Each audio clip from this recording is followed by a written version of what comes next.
ਲੋਕ ਰੰਗ ਦੇ ਦਰਸ਼ਕਾਂ ਦਾ ਨਿੱਘਾ ਸਵਾਗਤ ਹੈ ਜੀ ਸਾਡੇ ਪ੍ਰੋਗਰਾਮ ਦੇ ਵਿੱਚ। ਤੇ ਅੱਜ ਦੇ ਚੀਫ ਗੈਸਟ ਹੈਗੇ ਆ ਜੀ ਸਾਡੇ ਪ੍ਰੋਗਰਾਮ ਦੇ ਵਿੱਚ ਸ਼੍ਰੀ ਜਸਵੰਤ ਜੀ। ਇਹ ਇੱਕ ਉੱਘੇ ਪੇਂਟਰ ਵੀ ਆ, ਇਹ ਲਿਖਾਰੀ ਵੀ ਆ।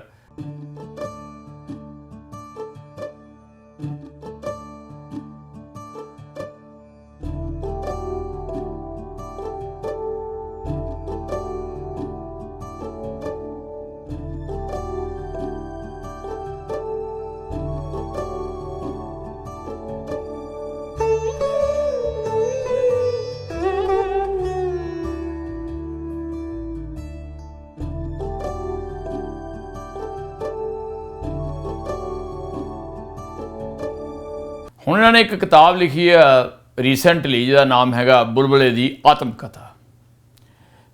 ਔਰ ਉਸ ਕਿਤਾਬ ਦੇ ਵਿੱਚ ਇਹਨਾਂ ਨੇ ਬਹੁਤ ਚੰਗੇ ਢੰਗ ਦੇ ਨਾਲ, ਨਿਪੁੰਨ ਤਰੀਕੇ ਦੇ ਨਾਲ ਜ਼ਿਕਰ ਕੀਤਾ ਆਪਣੀ ਸਾਰੀ ਜ਼ਿੰਦਗੀ ਦਾ ਜਿਹੜਾ ਸਫ਼ਰ ਆ ਹੁਣ ਤੱਕ ਦਾ। ਔਰ ਉਸ ਸਫ਼ਰ ਦੇ ਵਿੱਚ ਅਸੀਂ ਝਾਤੀ ਮਾਰਾਂਗੇ ਔਰ ਇਹਨਾਂ ਕੋਲੋਂ ਪੁੱਛਾਂਗੇ ਕਿ ਉਹ ਸਫ਼ਰ ਕਿਸ ਤਰ੍ਹਾਂ ਦਾ ਰਿਹਾ, ਉਹ ਜਿਹੜੀਆਂ ਅਪਸ ਐਂਡ ਡਾਊਨਸ ਕਿਸ ਤਰ੍ਹਾਂ ਦੀਆਂ ਸੀ ਔਰ ਕਿਸ ਤਰ੍ਹਾਂ ਉਹਨਾਂ ਨੇ ਪੇਂਟਿੰਗ ਦੇ ਵਿੱਚ ਔਰ ਰਾਈਟਿੰਗ ਦੇ ਵਿੱਚ ਉਸ ਨੂੰ ਪ੍ਰੈਜ਼ੈਂਟ ਕੀਤਾ। ਸੋ ਤੁਹਾਡਾ ਬਹੁਤ-ਬਹੁਤ ਸਵਾਗਤ ਹੈ ਜੀ ਜਸਵੰਤ ਜੀ। ਧੰਨਵਾਦ ਜੀ, ਸਾਰਿਆਂ ਨੂੰ ਸਤਿ ਸ੍ਰੀ ਅਕਾਲ, ਨਮਸਤੇ। ਸਭ ਤੋਂ ਪਹਿਲਾਂ ਮੈਂ ਤੁਹਾਡੇ ਕੋਲ ਜਾਣਕਾਰੀ ਇਹ ਲੈਣਾ ਚਾਹੂੰਗਾ ਜੀ ਕਿ ਤੁਹਾਡੀ ਕਿਤਾਬ ਹੈ ਜਿਹੜੀ ਬੁਲਬੁਲੇ ਦੀ ਆਤਮ ਕਥਾ, ਇਹ ਪੜ੍ਹਨ ਤੋਂ ਬਾਅਦ ਮੈਨੂੰ ਇੱਕ ਅਜੀਬ ਅਹਿਸਾਸ ਹੋਇਆ ਕਿ ਤੁਹਾਡੀਆਂ ਪੇਂਟਿੰਗਸ ਆ ਜਿਹੜੀਆਂ ਉਹਨਾਂ ਦਾ ਸਪਿਰਿਚੁਅਲਿਜ਼ਮ ਦੇ ਨਾਲ ਬਹੁਤ ਗਹਿਰਾ ਸੰਬੰਧ ਆ। ਕੀ ਕਹਿਣਾ ਚਾਹੋਗੇ ਜੀ ਤੁਸੀਂ ਇਸ ਬਾਰੇ? ਕਹਿੰਦੇ ਕਿ ਜੈਸੀ ਦ੍ਰਿਸ਼ਟੀ ਵੈਸੀ ਸ੍ਰਿਸ਼ਟੀ। ਮੇਰੀ ਸ੍ਰਿਸ਼ਟੀ ਇਹੀ ਹੈ ਕਿਉਂਕਿ ਆਰਟਿਸਟ ਦਾ ਜਿਹੜਾ ਕੰਮ ਹੁੰਦਾ ਹੈ ਨਾ, ਉਹਦਾ ਅਗਰ ਉਸ ਦਾ ਵਿਅਕਤੀਤਵ ਉਹਦੇ ਵਿੱਚੋਂ ਨਹੀਂ ਝਲਕਦਾ, ਉਸ ਦੀ ਆਪਣੀ ਨਿੱਜੀ ਜ਼ਿੰਦਗੀ ਉਸ ਦੀ ਕਲਾ ਕਿਰਤ ਵਿੱਚੋਂ, ਉਸ ਦੀ ਰਾਈਟਿੰਗ ਦੇ ਵਿੱਚੋਂ, ਉਸ ਦੀ ਪੇਂਟਿੰਗ ਦੇ ਵਿੱਚੋਂ, ਉਸ ਦੇ ਮਿਊਜ਼ਿਕ ਵਿੱਚੋਂ ਨਹੀਂ ਝਲਕਦੀ ਤਾਂ ਉਹ ਟਰੂ ਕੰਮ ਨਹੀਂ ਹੁੰਦਾ। ਮੈਨੂੰ ਲੱਗਦਾ ਕਿ ਵੀ ਜਿਹੜਾ ਆਟੋਮੈਟਿਕਲੀ ਅੰਦਰੋਂ ਕੁਝ ਨਿਕਲ ਰਿਹਾ ਹੁੰਦਾ ਨਾ, ਜਿਹੜਾ ਬਿਲਟ ਇਨ ਸਾਡਾ ਕਿ ਸਿਸਟਮ ਆ ਜਿਹੜਾ ਸਾਡਾ ਚੱਲ ਰਿਹਾ ਹੁੰਦਾ, ਜੇ ਅਸੀਂ ਉਹਦੇ ਨਾਲ ਜੁੜੇ ਹੋਏ ਹਾਂ, ਜੇ ਅਸੀਂ ਆਪਣੇ ਕੋਰ ਨਾਲ ਜੁੜੇ ਹੋਏ ਹਾਂ, ਤਾਂ ਜੋ ਅੰਦਰ ਚੱਲ ਰਿਹਾ ਹੁੰਦਾ, ਜਿਹੜੀ ਸਾਡੀ ਆਪਣੀ ਨਿੱਜੀ ਲਾਈਫ ਹੁੰਦੀ ਹੈ, ਉਹ ਸੁਭਾਵਿਕ ਹੈ ਕੈਨਵਸ ਦੇ ਉੱਤੇ ਜਾਂ ਇਨਸਟਰੂਮੈਂਟ ਵਜਾਉਂਦਿਆਂ ਹੋਇਆਂ ਜਾਂ ਰਾਈਟਿੰਗ ਦੇ ਵਿੱਚ ਉਹ ਸਾਰਾ ਕੁਝ ਬਾਹਰ ਨਿਕਲਣਾ ਬੜਾ ਸੁਭਾਵਿਕ ਹੁੰਦਾ। ਮਤਲਬ ਮੇਰਾ ਇਹ ਕਹਿੰਦਾ ਸੀ ਕਿ ਜਿਸ ਤਰ੍ਹਾਂ ਕੋਈ ਲਿਟਰੇਚਰ ਹੋਵੇ, ਕੋਈ ਆਰਟ ਹੋਵੇ, ਤਾਂ ਉਹਦੇ ਵਿੱਚ ਜਿਸ ਤਰ੍ਹਾਂ ਪੇਂਟਿੰਗ ਤੁਸੀਂ ਕਰਦੇ ਆ, ਉਹਨਾਂ ਵਿੱਚ ਜਿਸ ਤਰ੍ਹਾਂ ਤੁਸੀਂ ਦੱਸਿਆ ਕਿ ਤੁਹਾਡੇ ਵਿਅਕਤੀਤਵ ਦਾ ਰਿਫਲੈਕਸ਼ਨ ਹੋਣਾ ਲਾਜ਼ਮੀ ਹੈ ਜੀ। ਪਰ ਤੁਹਾਡੀਆਂ ਜਿਹੜੀਆਂ ਪੇਂਟਿੰਗਸ ਆ ਉਹ ਮੁੱਖ ਤੌਰ 'ਤੇ ਜੇ ਮੈਂ ਕਹਿ ਦੇਵਾਂ, ਮੇਰਾ ਖਿਲਾਫ ਕਥਨੀ ਨਹੀਂ ਹੋਵੇਗੀ ਕਿ ਉਹਨਾਂ ਦਾ ਸਪਿਰਿਚੁਅਲਿਜ਼ਮ ਦੇ ਨਾਲ ਬਹੁਤ ਗਹਿਰਾ ਸੰਬੰਧ ਆ। ਇਹਦਾ ਕੀ ਕਾਰਨ? ਦੇਖੋ ਜੀ, ਅਸੀਂ ਕਹਿ ਲੈਂਦੇ ਹਾਂ ਕਿ ਇਹ ਧਾਰਮਿਕ ਨੇ, ਕੁਝ ਲੋਕ ਇਹਨੂੰ ਧਾਰਮਿਕ ਕਹਿੰਦੇ ਨੇ, ਤੁਸੀਂ ਉਹਨੂੰ ਸਪਿਰਿਚੁਅਲਿਜ਼ਮ ਨਾਲ ਜੋੜ ਕੇ ਗੱਲ ਕਰਦੇ ਹਾਂ, ਬਹੁਤ ਵਧੀਆ ਗੱਲ ਹੈ।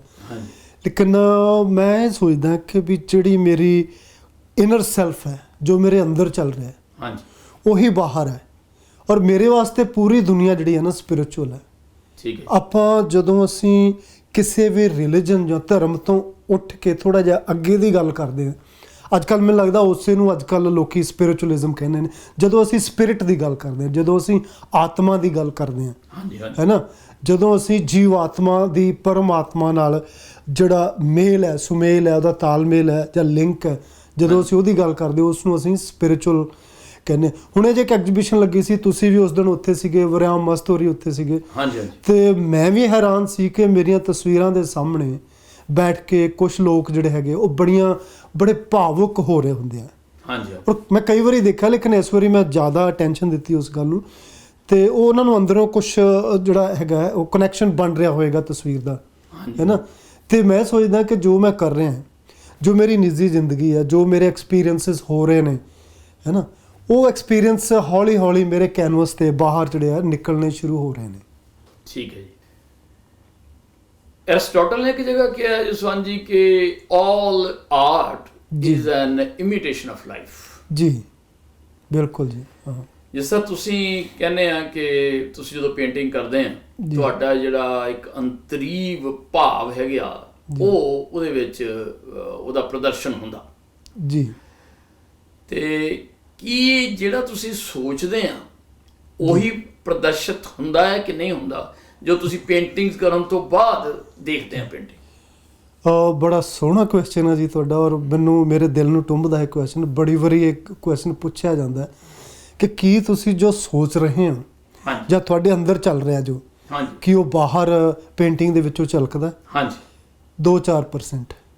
ਅੱਛਾ ਮੈਂ ਕਹਿ ਸਕਦਾ ਕਿ ਬੜਾ ਮੁਸ਼ਕਲ ਹੁੰਦਾ ਜਿਹੜਾ ਅੰਦਰ ਕੁਝ ਤੁਹਾਡੇ ਚੱਲ ਰਿਹਾ ਹੁੰਦਾ ਨਾ, ਹਾਂਜੀ ਉਸ ਨੂੰ ਕੈਨਵਸ ਦੇ ਉੱਤੇ ਲੈ ਕੇ ਆਉਣਾ। ਕਿਉਂਕਿ ਕੈਨਵਸ ਦੇ ਉੱਤੇ ਜਦੋਂ ਆਰਟਿਸਟ ਕੰਮ ਕਰਦਾ ਹੈ, ਰੰਗਾਂ ਦੇ ਨਾਲ ਜਦੋਂ ਖੇਡਦਾ, ਬਹੁਤ ਜ਼ਿਆਦਾ ਲਿਮਿਟੇਸ਼ਨਸ ਹੁੰਦੀਆਂ ਨੇ। ਹਾਂਜੀ ਔਰ ਮੈਂ ਗੱਲ ਕਰ ਰਿਹਾ ਨਿਰਗੁਣ ਦੀ। ਨਿਰਗੁਣ ਨੂੰ ਸਰਗੁਣ ਕਰਨਾ ਹਾਂਜੀ ਔਰ ਸਰਗੁਣ ਚ ਦਿਖਾ ਕੇ ਉਸ ਨੂੰ, ਹੈ ਨਾ, ਸਬਜੈਕਟ ਨੂੰ ਆਬਜੈਕਟ ਬਣਾ ਕੇ ਆਬਜੈਕਟ ਦੇ ਥਰੂ ਸਬਜੈਕਟ ਦੇ ਦਰਸ਼ਨ ਕਰਨ ਦੀ ਕੋਸ਼ਿਸ਼ ਕਰਨਾ। ਹਾਂਜੀ ਉਹ ਮੈਂ ਇਹ ਕੋਸ਼ਿਸ਼ ਕਰਦਾ। ਪਤਾ ਨਹੀਂ ਮੈਂ ਕਿੰਨਾ ਕਾਮਯਾਬ ਹਾਂ, ਪਰ ਮੈਂ ਇੰਨਾ ਕਹਿ ਸਕਦਾ ਕਿ ਵੀ 2-4% ਜੋ ਮੇਰੇ ਅੰਦਰ ਦੀਆਂ ਭਾਵਨਾਵਾਂ ਜੋ ਅੰਦਰ ਚੱਲ ਰਿਹਾ ਹੁੰਦਾ, ਉਹ 2-4-10% ਕਹਿ ਸਕਦੇ ਹਾਂ ਕਿ ਉਹੀ ਨਿਕਲਦਾ ਹੈ। ਔਰ ਮੈਨੂੰ ਲੱਗਦਾ ਕਿ ਵੀ ਮੈਂ ਹਾਲੇ ਬਹੁਤ ਵਿਫਲ ਹਾਂ ਜੋ ਕੁਝ ਅੰਦਰ ਚੱਲ ਰਿਹਾ ਉਸ ਨੂੰ ਕੈਨਵਸ 'ਤੇ ਲਿਆਉਣ ਲਈ, ਕਿਉਂਕਿ ਮੇਰੇ ਕੋਲ ਟੈਕਨੀਕ ਜਿਹੜੀ ਹੈਗੀ ਆ, ਜਿਹੜਾ ਰੰਗ ਨੇ ਸਾਡੇ ਕੈਨਵਸ ਹੈ, ਉਹਦੀਆਂ ਕੁਝ ਲਿਮਿਟੇਸ਼ਨ ਨੇ। ਜਿੱਦਾਂ ਅਸੀਂ ਜੋ ਅੰਦਰ ਦੇ ਭਾਵ ਹੁੰਦੇ ਆ, ਅਸੀਂ ਕਹਿੰਦੇ ਕਿ ਬੋਲ ਕੇ ਵੀ ਵਿਅਕਤ ਨਹੀਂ ਕਰ ਸਕਦੇ ਪੂਰੀ ਤਰ੍ਹਾਂ, ਹੈ ਨਾ।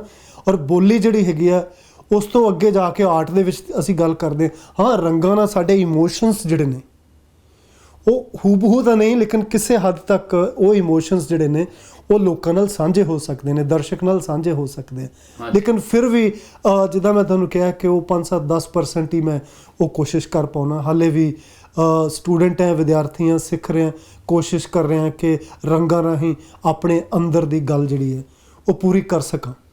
ਤੁਸੀਂ ਜਸਵੰਤ ਜੀ ਸਟੇਟ ਫਾਰਵਰਡ ਵੀ ਆ ਔਰ ਟਰੂਥਫੁਲ ਵੀ ਆ, ਇਸ ਤਰ੍ਹਾਂ ਲੋਕ ਬਹੁਤ ਘੱਟ ਹੁੰਦੇ ਆ ਜੀ। ਮੈਂ ਇਹ ਪੁੱਛਣਾ ਚਾਹਦਾ ਸੀ ਕਿ ਜਦੋਂ ਅਸੀਂ ਤੁਹਾਡੀਆਂ ਪੇਂਟਿੰਗ ਦੇਖਦੇ ਹਾਂ, ਮੈਂ ਤੁਹਾਡੀਆਂ ਕਈ ਐਗਜ਼ੀਬਿਸ਼ਨਸ ਅਟੈਂਡ ਕੀਤੀਆਂ ਜੀ, ਤੇ ਮੈਂ ਤੁਹਾਡੀਆਂ ਪੇਂਟਿੰਗਸ ਵੀ ਦੇਖੀਆਂ ਔਰ ਮੈਂ ਉਹਨਾਂ ਲੋਕਾਂ ਦੀਆਂ ਨਜ਼ਰਾਂ ਵੀ ਦੇਖੀਆਂ ਜਿਹੜੀਆਂ ਕਿ ਉਹ ਪੇਂਟਿੰਗਸ ਨੂੰ ਦੇਖ ਰਹੀਆਂ ਸੀ। ਠੀਕ ਹੈ ਜੀ। ਤੇ ਮੈਂ ਇਹ ਮਹਿਸੂਸ ਕੀਤਾ ਕਿ ਉਹ ਲੋਕ ਜਦੋਂ ਗਲਾਈਡ ਕਰਦੇ ਸੀ ਆਪਣੀਆਂ ਆਈਜ਼ ਤੁਹਾਡੀਆਂ ਪੇਂਟਿੰਗ ਦੇ ਉੱਪਰ, ਜੀ, ਜਾਂ ਮੈਂ ਵੀ ਇਸੇ ਤਰ੍ਹਾਂ ਹੀ ਕਰਦਾ ਸੀ, ਜੀ, ਤਾਂ ਉਹਦੇ ਵਿੱਚ ਨੇਚਰ ਦੇ ਸਿੰਬਲਸ ਬਹੁਤ ਹੁੰਦੇ ਆ। ਜਿਸ ਤਰ੍ਹਾਂ ਬਰਡ ਆਉਂਦਾ ਬਾਰ-ਬਾਰ, ਜੀ। ਆਕਾਸ਼ ਆਉਂਦਾ ਆ, ਜੀ, ਜ਼ਿਆਦਾ ਕਲਾਊਡਸ ਆਉਂਦੇ। ਜੀ। ਇਹਦਾ ਕੀ ਕੋਈ ਵਿਸ਼ੇਸ਼ ਕਾਰਨ ਹੈ? ਬਿਲਕੁਲ ਵਿਸ਼ੇਸ਼ ਕਾਰਨ ਹੈ ਜੀ। ਉਹ ਮੈਂ ਸੋਚ ਸਮਝ ਕੇ ਕਰਦਾ ਇਸ ਗੱਲ ਨੂੰ, ਕਿਉਂਕਿ ਮੈਂ ਜਿਹੜੀ ਮੇਰੀ ਪਰਵਰਿਸ਼ ਹੈ ਉਹ ਇੱਕ ਸਿੱਖ ਪਰਿਵਾਰ ਤੋਂ ਹੈ। ਠੀਕ ਹੈ। ਮੇਰੇ ਨਾਨਾ ਜੀ, ਮੇਰੀ ਮਾਤਾ, ਉਹਨਾਂ ਨੇ ਬੜਾ ਕੁਛ ਮੈਨੂੰ ਕੋਸ਼ਿਸ਼ ਕੀਤੀ ਹੈ ਦੇਣ ਦੀ, ਔਰ ਜਿੰਨਾ ਕੁ ਮੈਂ ਗ੍ਰਹਿਣ ਕਰ ਸਕਿਆ ਗੁਰਬਾਣੀ ਤੋਂ। ਕੁਛ ਟਾਈਮ ਐਸਾ ਹੁੰਦਾ ਸੀ ਜਦੋਂ ਘਰ ਦੇ ਵਿੱਚ ਅਸੀਂ ਰਹਿਰਾਸ ਸਾਹਿਬ ਨਹੀਂ ਸੀ ਕਰਦੇ ਤਾਂ ਸਾਨੂੰ ਸ਼ਾਮ ਦਾ ਖਾਣਾ ਨਹੀਂ ਸੀ ਮਿਲਦਾ। ਮਾਤਾ ਕਹਿ ਦਿੰਦੀ ਹੁੰਦੀ ਸੀ ਕਿ ਪਹਿਲਾਂ ਰਹਿਰਾਸ ਕਰਕੇ ਆ, ਫਿਰ ਖਾਣਾ ਮਿਲੇਗਾ। ਨਾਨਾ ਜੀ ਜਦੋਂ ਸਾਡੇ ਘਰ ਆਉਂਦੇ ਸੀ, ਮੈਂ ਬੜਾ ਪਰੇਸ਼ਾਨ ਹੋ ਜਾਂਦਾ ਸੀਗਾ।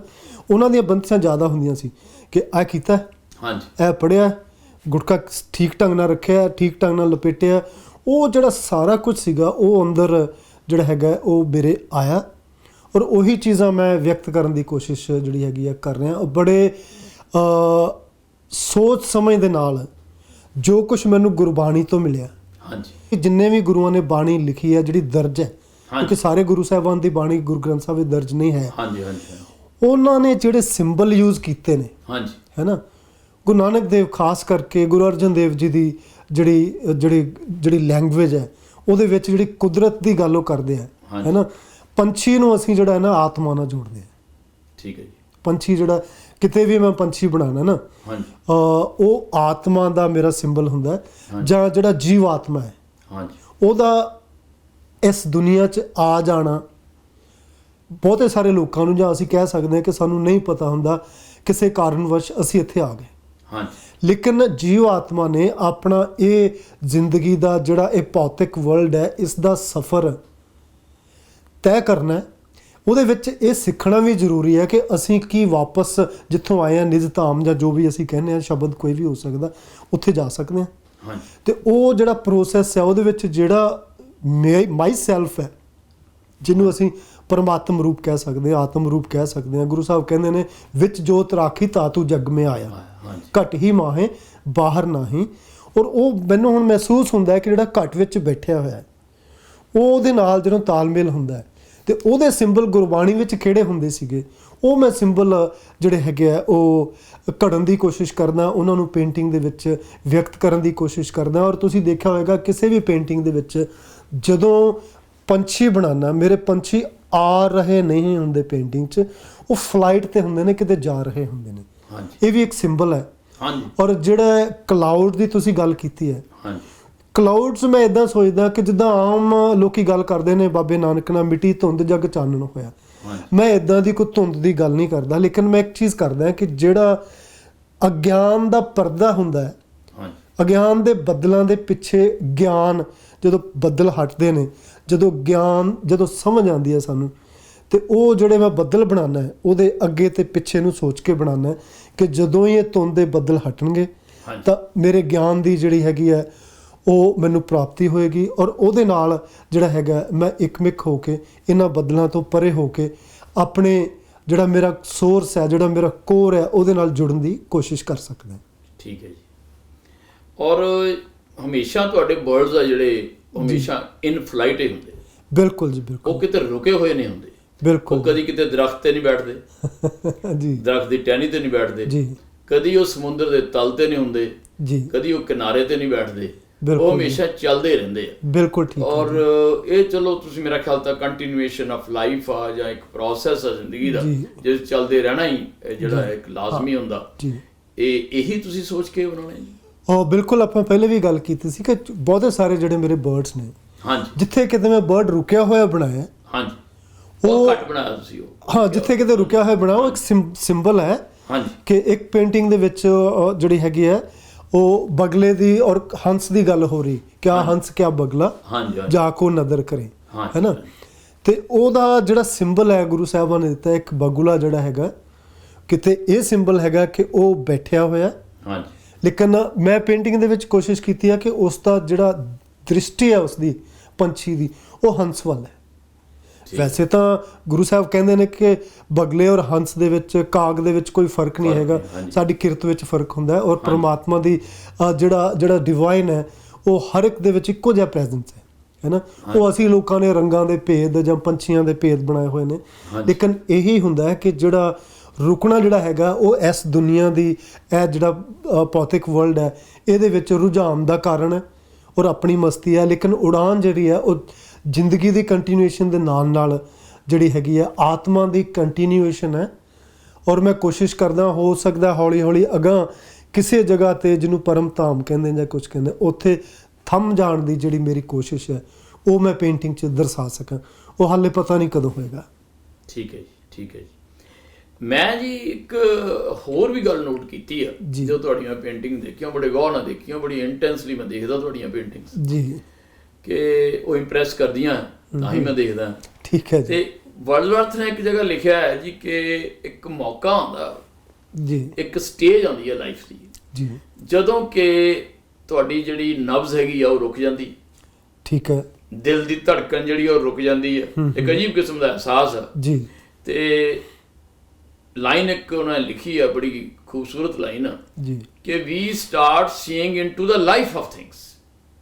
ਮੈਂ ਰਿਪੀਟ ਕਰਦਾ, ਠੀਕ ਹੈ, we start seeing into the life of things, into the life of things, ਅਸੀਂ ਕਹਿ ਸਕਦੇ ਹਾਂ we see into the life of things। ਬਿਲਕੁਲ ਜੀ, ਬਿਲਕੁਲ। ਕੀ ਤੁਹਾਨੂੰ ਇਸ ਤਰ੍ਹਾਂ ਵੀ ਕਦੀ ਮਹਿਸੂਸ ਹੋਇਆ? ਇੱਕ ਬਹੁਤ ਸਾਰੀਆਂ ਐਸੀਆਂ ਗੱਲਾਂ ਨੇ ਜਿਹੜੀਆਂ ਕਿ ਕਬੀਰ ਸਾਹਿਬ ਗੂੰਗੇ ਦੀ ਮਿਠਾਈ ਵਾਂਗ ਕਹਿੰਦੇ ਨੇ, ਜ਼ਾਹਿਰ ਨਹੀਂ ਕੀਤੀਆਂ ਜਾ ਸਕਦੀਆਂ, ਬਸ ਕਿਸੇ ਹੱਦ ਤੱਕ ਇਹ ਗੱਲ ਨੂੰ ਜ਼ਾਹਿਰ ਕਰਨਾ, ਜਿੰਨਾ ਕੁ ਪਤਾ ਹੁੰਦਾ ਉਨਾ ਕੁ ਬੰਦਾ ਗੱਲ ਕਰ ਸਕਦਾ ਹੈ। ਹਾਂ, ਇੱਕ ਸਟੇਟ ਹੁੰਦੀ ਹੈ ਜਿਸ ਨੂੰ ਅਸੀਂ ਮੈਡੀਟੇਟਿਵ ਸਟੇਟ ਦੇ ਵਿੱਚ, ਜਿਸ ਨੂੰ ਜਿਉਂ ਹੀ ਅਸੀਂ ਅਲਫਾ ਸਟੇਟ ਵਿੱਚ ਪਹੁੰਚਦੇ ਹਾਂ, ਹੈ ਨਾ, ਅਸੀਂ ਸਥਿਰ, ਹਾਂਜੀ, ਅਸੀਂ ਸਮਾਧਿਸ਼ਟ ਹੈ। ਜਦੋਂ ਸਮਾਧਿਸ਼ਟ ਹੁੰਦੇ ਹਾਂ ਅਸੀਂ ਬੇਸਿਕਲੀ, ਹਾਂਜੀ, ਸਮਾਧੀ ਦਾ ਮਤਲਬ ਹੁੰਦਾ ਜਿੱਦਾਂ ਆਮ ਸਾਡੇ ਪਿੰਡਾਂ 'ਚ ਕਹਿੰਦੇ ਨੇ ਫਲਾਣੇ ਦੀ ਸਮਾਧ, ਹਾਂਜੀ, ਸਮਾਧੀ ਦਾ ਐਕਚੁਅਲ ਮਤਲਬ ਹੈ ਮੌਤ, ਹੈ ਨਾ। ਜਦੋਂ ਅਸੀਂ ਆਪਣੇ ਪ੍ਰੈਕਟਿਸ ਦੇ ਨਾਲ ਬੈਠ ਜਾਂਦੇ ਹਾਂ, ਕਦੀ ਕਦੀ ਗੁਰੂ ਕਿਰਪਾ ਹੁੰਦੀ ਹੈ, ਸਮਾਧਿਸ਼ਟ ਹੁੰਦੇ ਹਾਂ, ਹਾਂਜੀ, ਉਦੋਂ ਐਸੇ ਛਣ ਆਉਂਦੇ ਨੇ ਜਦੋਂ ਅਸੀਂ ਵਾਕਈ ਸਾਰਾ ਕੁਝ ਥੰਮਿਆ ਹੋਇਆ ਮਹਿਸੂਸ ਕਰਦੇ ਹਾਂ, ਹੈ ਨਾ। ਔਰ ਉਦੋਂ ਚੀਜ਼ਾਂ ਦੀ ਕੋਰ ਨੂੰ ਟੱਚ ਵੀ ਕਰਦੇ ਹਾਂ, ਜਿੱਥੇ ਕਿ ਸਾਰਾ ਬ੍ਰਹਿਮੰਡ ਇੱਕ ਲੜੀ 'ਚ ਪਰੋਇਆ ਹੋਇਆ ਮਹਿਸੂਸ ਹੁੰਦਾ ਹੈ।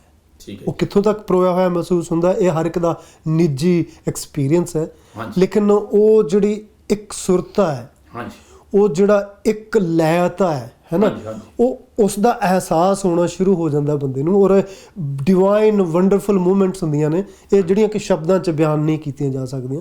ਬਟ ਹਾਂ, ਜਿੱਦਾਂ ਤੁਸੀਂ ਸਵਾਲ ਪੁੱਛਿਆ ਇਹ ਹੋ ਜਾਂਦਾ ਹੈ ਹਾਂਜੀ। ਕਿ ਤੁਸੀਂ ਚੀਜ਼ਾਂ ਦੀ ਕੋਰ ਤੱਕ ਉਹ ਜਿਹੜੀ ਹਾਂਜੀ। ਅੰਦਰ ਬੈਠੀ એનર્ਜੀ ਹੈ ਹਾਂਜੀ। ਉਹਦੇ ਨਾਲ ਇੱਕ ਮਿਕ ਹੋ ਜਾਂਦੇ ਆ।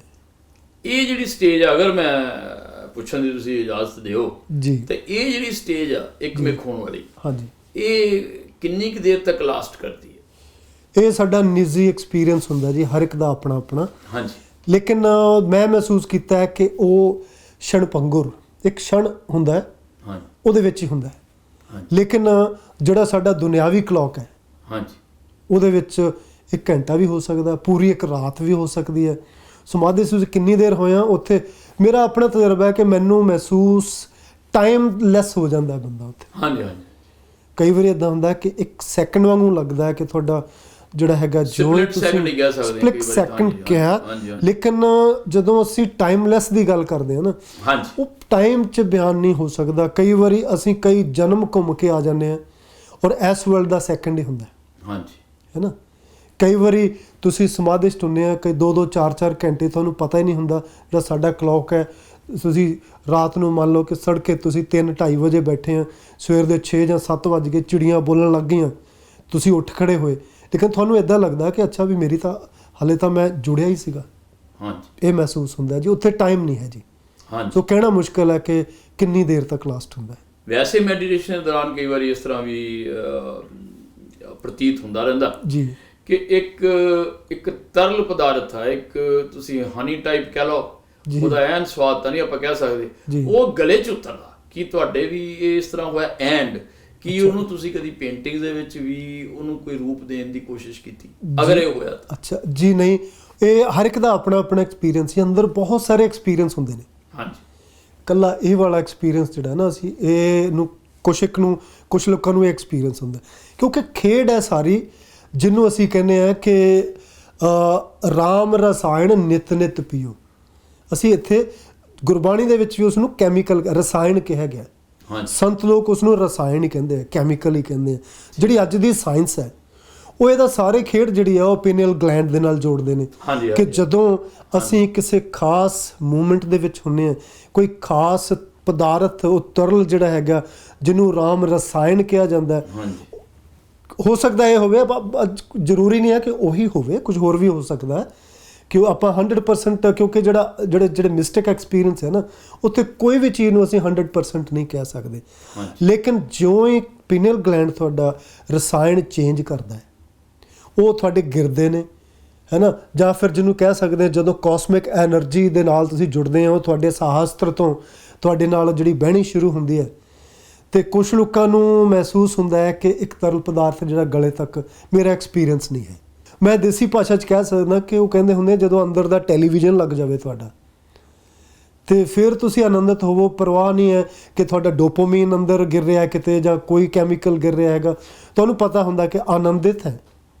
ਬਸ ਉਸ ਆਨੰਦ ਦੀ ਅਵਸਥਾ ਨੂੰ ਮਾਨਣਾ, ਉਸ ਦੇ ਵਿੱਚ ਉਹਦੇ ਨਾਲ ਜੁੜ ਕੇ ਬਲਿਸਫੁਲ ਜਿਹੜਾ ਹੈਗਾ, ਉਹ ਜਿਹੜੀ ਸਟੇਟ ਹੈ, ਉਹ ਸ਼ੁਕਰਾਨੇ ਦੇ ਵਿੱਚ ਕਿ ਥੈਂਕ ਯੂ ਵੈਰੀ ਮੱਚ, ਔਰ ਉਹ ਆਰਾਮ ਦੇ ਨਾਲ ਹੋ ਜਾਂਦਾ। ਲੇਕਿਨ ਕੁਛ ਜਨਮ ਵੀ ਲੱਗ ਜਾਂਦੇ ਨੇ ਸਾਨੂੰ ਕਿ ਬਹੁਤ ਸਾਰੇ ਮਹਾਂਪੁਰਸ਼ ਜਿਹੜੇ ਨੇ, ਸੰਤ ਨੇ, ਉਹ ਤਰਸਦੇ ਨੇ ਕਿ ਇੱਕ ਵਾਰੀ ਦਰਸ਼ਨ ਹੋਏ ਸੀ, ਹੁਣ ਕਦੋਂ? ਉਹ ਗੁਰੂ ਕਿਰਪਾ ਨਾਲ ਹੀ ਹੁੰਦਾ ਜੀ। ਠੀਕ ਹੈ ਜੀ।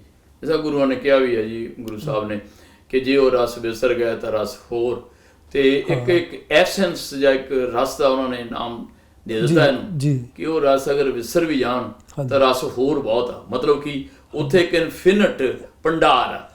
ਉਸ ਇਨਫਿਨਿਟ ਭੰਡਾਰ ਨੂੰ ਵੀ ਤੁਸੀਂ ਕਦੀ ਪੇਂਟਿੰਗ ਦੇ ਵਿੱਚ ਲਿਆਉਣ ਦੀ ਕੋਸ਼ਿਸ਼ ਕੀਤੀ?